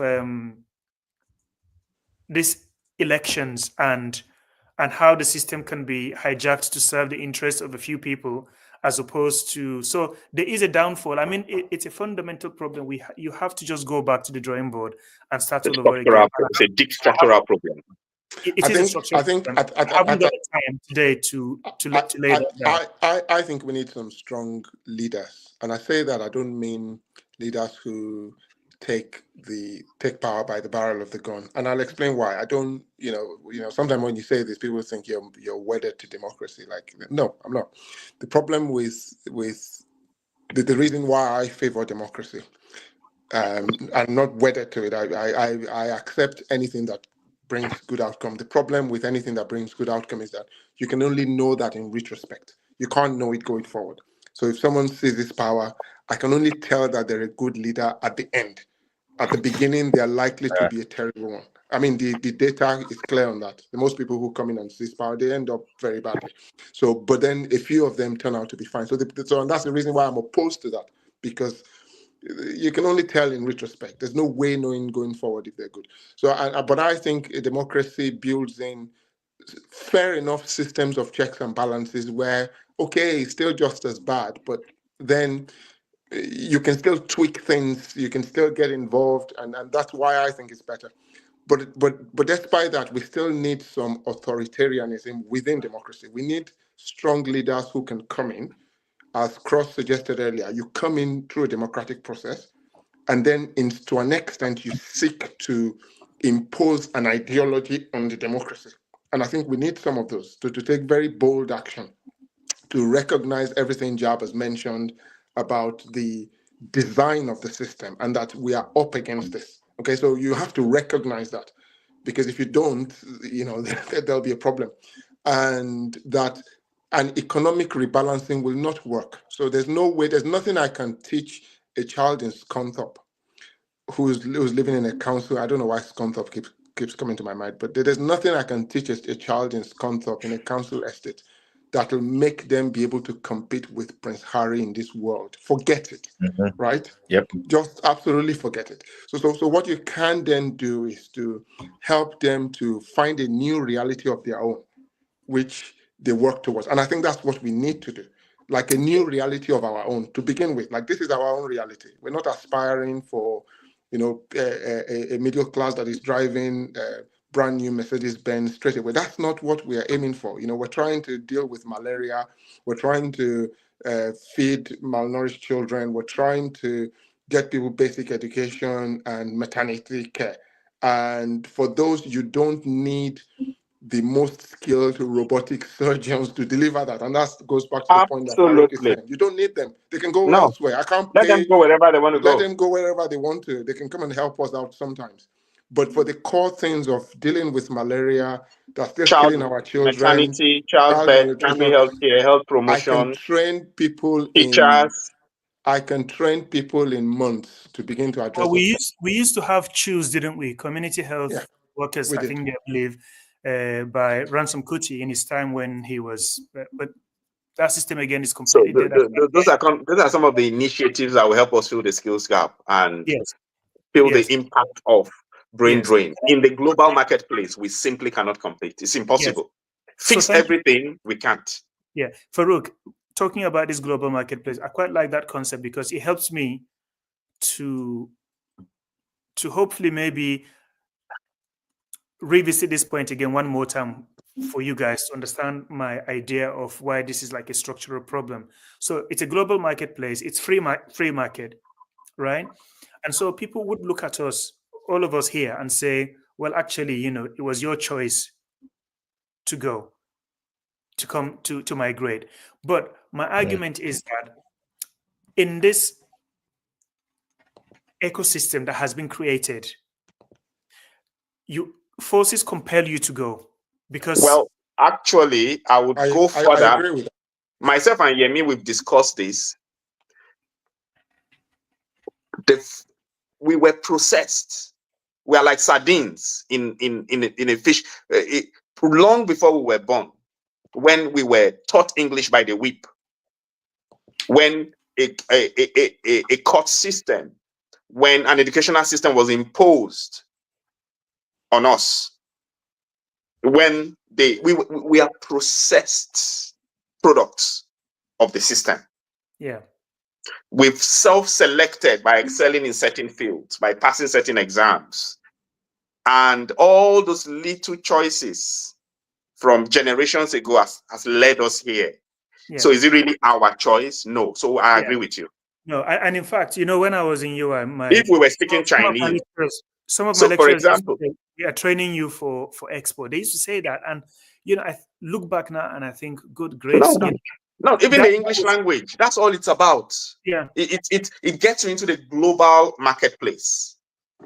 And yes, then from there, yes, the yes, best bidders choose you. yes, and so As much as you again, choose them. and so again, my final Maybe point we should restrict English language speaking then. Just stop No, no, English in Nigeria. That would solve all the problems, wouldn't it? Because everybody's just speaking your No. local dialect, No, and then you no, can't no, go I have anywhere not anyway. I have not no, let me- suggested that, let me and I make will this not final- suggest that. In fact, I would say in the shifting landscape, the geopolitical landscape, like Nigeria should go and learn Mandarin.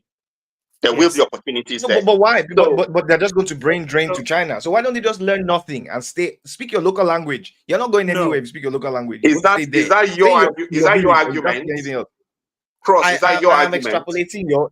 No, I'm No, extrapolating your argument. It's making a sarcastic Yeah, point against. Yeah, it's not really sarcastic, but it's an extension of the arguments that No. Farouk was making about Okay, please, limit can people. I So if just you're make limiting, my final you can. point? The My best way final to point limit is, is, I think, by limiting language. But but because even though it sounds sarcastic, it's No, not. It's I think this is a that's not- serious. No, this is a serious. No, wait, hold on one second. This is a serious. This is actually a serious position I'm putting out there. Thinking on reflection. Initially, it came off a little bit facetious, but then if you think about it, if the idea is to limit brain drain, rather than saying, okay, you have localized training or selection or courses or whatever, or certifications, etc., which would only mean that people who can afford it will say, nah, I'm not going to do this. I'm going to send my kids, because I have money, abroad or to another state or to another country or whatever, to go and get proper certifications that are globally recognized, which happens all the time. And they go and get that exposure to the world. Or the smartest will go and get will go get what's it called? What's the thing called that when people get money, grants, funding, scholarships, etc., because they're the brightest anyway, and they can utilize the use of English. The reality is, if you impose something like we're removing English as the official language, and we're utilizing some Nigerian language, Yoruba is now going forward the global, the national language, and you learn secondary, your primary language is going to be whatever it is that your state is or your local area is. I'm, originally from Benue State. You need to speak only Doma. That's your primary language, is going to be Doma. I am, regardless of my intellectual capability, regardless of the finances available to me and my family and the resources, etc., I can only speak Idoma. I'm not going anywhere. So that is a very, very actually, it's a very salient way of being able to reduce brain drain So I'm drastically happy in one to generation. answer that point when when Jab finishes. I'm happy Sure. to Yeah. take on that. But I So think Jab I'm just putting that has out there as a position. So no one, number one, no So- one has made that point. no. Farouk, can you just let Jab finish? I think he was just let him finish, and then yeah, perhaps no, we I can think address that. so. So we're on You guys have moved we're on so last far away words from the now. point Just I to was say making earlier. we're on last Yes, words I think now. so. The thing about language, to me, that was it's a good subject, but I think that's a probably maybe a topic for another day. The point I was going to make in final, just to emphasize the point I was making earlier, was when you then think about.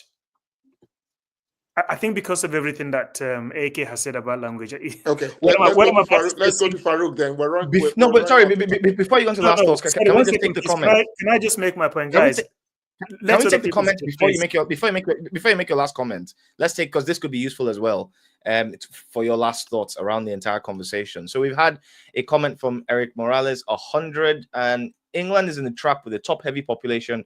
Whites are lost and in quicksand, blaming anyone except themselves. The birth rate is low. No, yeah, that's a very important point. Interesting observation as well, actually, on that one. But do you want to go on with last? Does anyone want to engage with that comment, or do you want to go to last thoughts? No, I could quickly engage with that. Give my quick thoughts on that. I mean, population is very important. Why is China such an important country? It's because of its population. That is true with India. Mhm. We would, you would hear very much about Japan and how it's got an aging population, does not want to welcome migration, and now it has to make a choice between preserving culture and going down economically. And I think it's now in the fourth position, I believe, in terms of its GDP. But so I agree with Eric Morales. The final point I was going to make, really, the point I was trying to emphasize here is you have to look at the structure. It's easy to look at this subject on migration as well as education in isolation, but it's a structural problem. And to emphasize that, you would countries like you guys talked about Traore.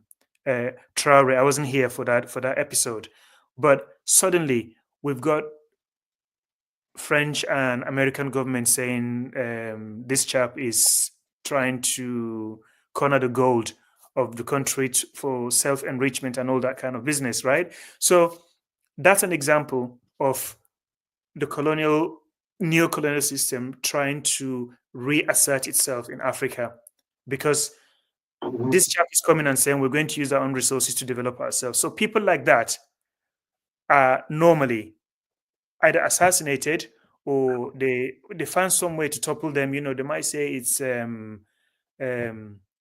human rights abuses or something. They will get sabotaged and they will be removed from office. And people like Paul Biya and all the other, guys who've been there for like 30, 40, for decades, because they help to maintain that system, they are given all the support they need and they can stay for as long as they want. Right? So we have to look at this thing as a structural problem. So we can't just talk about good as the points you've made are, AK. There's a reason why we haven't been able to execute them. And I would agree with the others. They're fantastic. We need to do them. They're just not implementable because you have to address the structural issues. Thank you. On the matter of language, number one, I didn't specifically say don't learn English. I actually think English and language is a currency, and by all means, people that have the capacity to learn as many can learn. One of the several points Cross mentioned as things we must do, and I made a note on, was modernization of education. And I would suppose that means that we should tailor our education and our universities to churn out the skills we need. That's in no way different from what I've suggested. That, and what Yemi had said earlier, identify your needs, train people to meet your needs, not international standards. Those that can should. And it's an implicit way of retaining your workforce. It's by no means the only way. And that's it really. It's a complex situation. I agree with Jabs. It's structural. There are no easy answers. And we must understand the enormity of the task that is ahead of us. Thank you. I think my final thoughts are that Jab said, if you want to understand anything, follow the economics. I think that's correct. Follow the economics. So I'll use an economics framework here.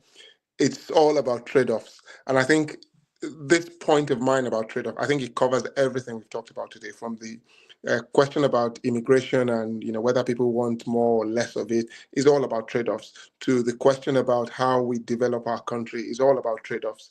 And I think from a personal, my own value system, I think you need to think about what is the most urgent need. You've got children out of school who need to get into school. You've got children dying of malnutrition that you need to address, and you need to deal with all of this stuff.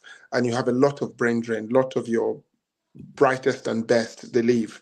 What do you need to do then is to reconstruct your old system to say, right, I'm going to find a way to address this need. As Farouk said, I'm going to address this needs, okay? And I'm going to find a way to address them. I'm not, and that's that. The question about international standard is a question that can wait until children have had food to eat and they've had basic education. You don't need an international standard teacher to teach basic literacy to a child.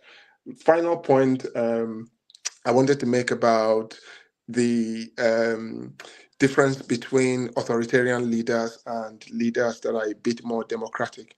Now, nothing about those methods of getting into power tells us that anyone's going to be a better leader than another. I concede that point. So I'm not suggesting that democratic leaders are better than non-democratic leaders. Nothing about that suggests that. Having said that, though, in all human interactions, whether it's a manager in the office or a pilot, people who are not authoritarian, who engage better, who talk to others, who listen, who take opinions, they last longer in their roles. I can tell you this, if you're an NHS manager that's just bulldozing through people, it doesn't matter whether you're doing the right thing, right? If you're not listening and they're going to remove you from that office, okay? Whether or not, and there might be other instances, they will. They just will, because this is how we behave as humans, right? People who engage. So, but that doesn't say who's good or bad. A non-engaging person can have the best intentions, and someone who's engaging can be the most rubbish leader. Totally grant that. But having said that, authoritarian systems are by default unstable. It's just the nature of man. I think AK will necessarily have the last word, final words. Indeed. I mean, I'll just start off by just taking a final point and saying autocratic leaders are not stable because they come in through a system that isn't democratic. I think if we move toward a process of meritocracy rather than autocracy, we can, and that's being an autocratic meritocracy, we can create a system that focuses on competence, that allows a very select group of competent people to make decisions and move things forward rather than this feelings-based approach. I think in terms of the conversation that we've had today, last thoughts, we talked about, generally the idea about is racism free, how hate is bankrupt in the UK. I think the reality is that we know we had some earlier conversations about the UK, some people in the UK preferring skilled over unskilled. I don't necessarily think that's true. I think, Farouk, you raised that point. I don't necessarily think that that's the case. I think that it goes back to the whole idea that Yemi and I were espousing earlier on, that it's not, and also against the point that you raised, Jab, that it's not necessarily about the facts or the reality, or very focused on specific demographics. It's about people's feelings and how they really want to look at these things and how they feel on the inside, and the trade-offs that they're willing to make to be able to retain their culture, to your point as well, Farouk, and retain their culture, especially with the rate of change in which these things are happening. And also to my experiences, the way I've seen things here as well. I gave the example earlier about Bradford City Centre and how things have changed within Bradford. You go there, you look around, you see it looks extremely multicultural, and which is problematic for the more indigenous people. And then I think, is it bankrupt in Britain? Yes, I think that there's a massive challenge there. We can see that in terms of the shortfall. International students are dropping by about 43% last time I checked at my old role. About 43% drop in international students, which is a significant amount of money. I think it's about 4 point something billion a year. Is it a year? I can't remember if it's a year or a decade, but it's about 4 point something billion was the last calculation, which overall is somewhere around 5% of the overall revenue being generated within that space, which is quite massive. But having layoffs across multiple different universities here, which is going to affect the general economy. And at the end of the day, you know what's going to happen? People are still going to blame that on racism. They're going to blame that on immigration and say immigrants are costing us our jobs. Some politician, to Jab's point, is going to spin that around and somehow blame immigrants anyway, and say it's immigrants' fault somehow that you're losing your jobs, even though the reason you're losing your jobs is because we don't want immigrants. In terms of the Thank you for final making piece that point. It's a true point. Yeah, it's a very, because it's a true point. I 100% agree with you on that one. I don't disagree with you at all on that piece. Key issue with democracy comes to my final closing point of democracy doesn't work. It's one of the reasons why all of this stuff is a challenge. We're having to do all these back and forths and struggling with all these things, and how we're having racism, having to deal with this nonsense, and all the politicians struggling and trying to prove their points or not prove their points, and trying to move people's emotions and feelings, because we're using a system that doesn't work. We require meritocracy. If we had meritocracy, we will not be having the issues that we're having with the brain drain of the most intelligent people going over to these countries and then being hated in these other countries. Would have a systematic approach to dealing with these things. The corruption that we're talking about would be sorted. The solutions I proposed cannot work under democracy. I agree with everybody on this panel about that. It would work on meritocracy, because we have the best and the brightest making these decisions, and they will implement them swiftly. They don't have to go through people's feelings, etc., and bits and pieces like that. So we're going back to this, and we're good to have another conversation about that in future, about how we hopefully will get to a point where we can make a difference in some of these areas, whether it's through racism, immigration, brain drain, etc., by making systematic changes to how we're able to govern our people. Fantastic. I think we could go on all night on this topic, because it branches out into many things. But yeah, it's been fascinating. I think at some point we knew we had to stop, and we've got to stop. Our longest stream. It's our longest stream so far. It is, and yeah, it's thanks everyone for joining us. We will be back again next week, I think, for another very interesting topic, and maybe contentious one as well.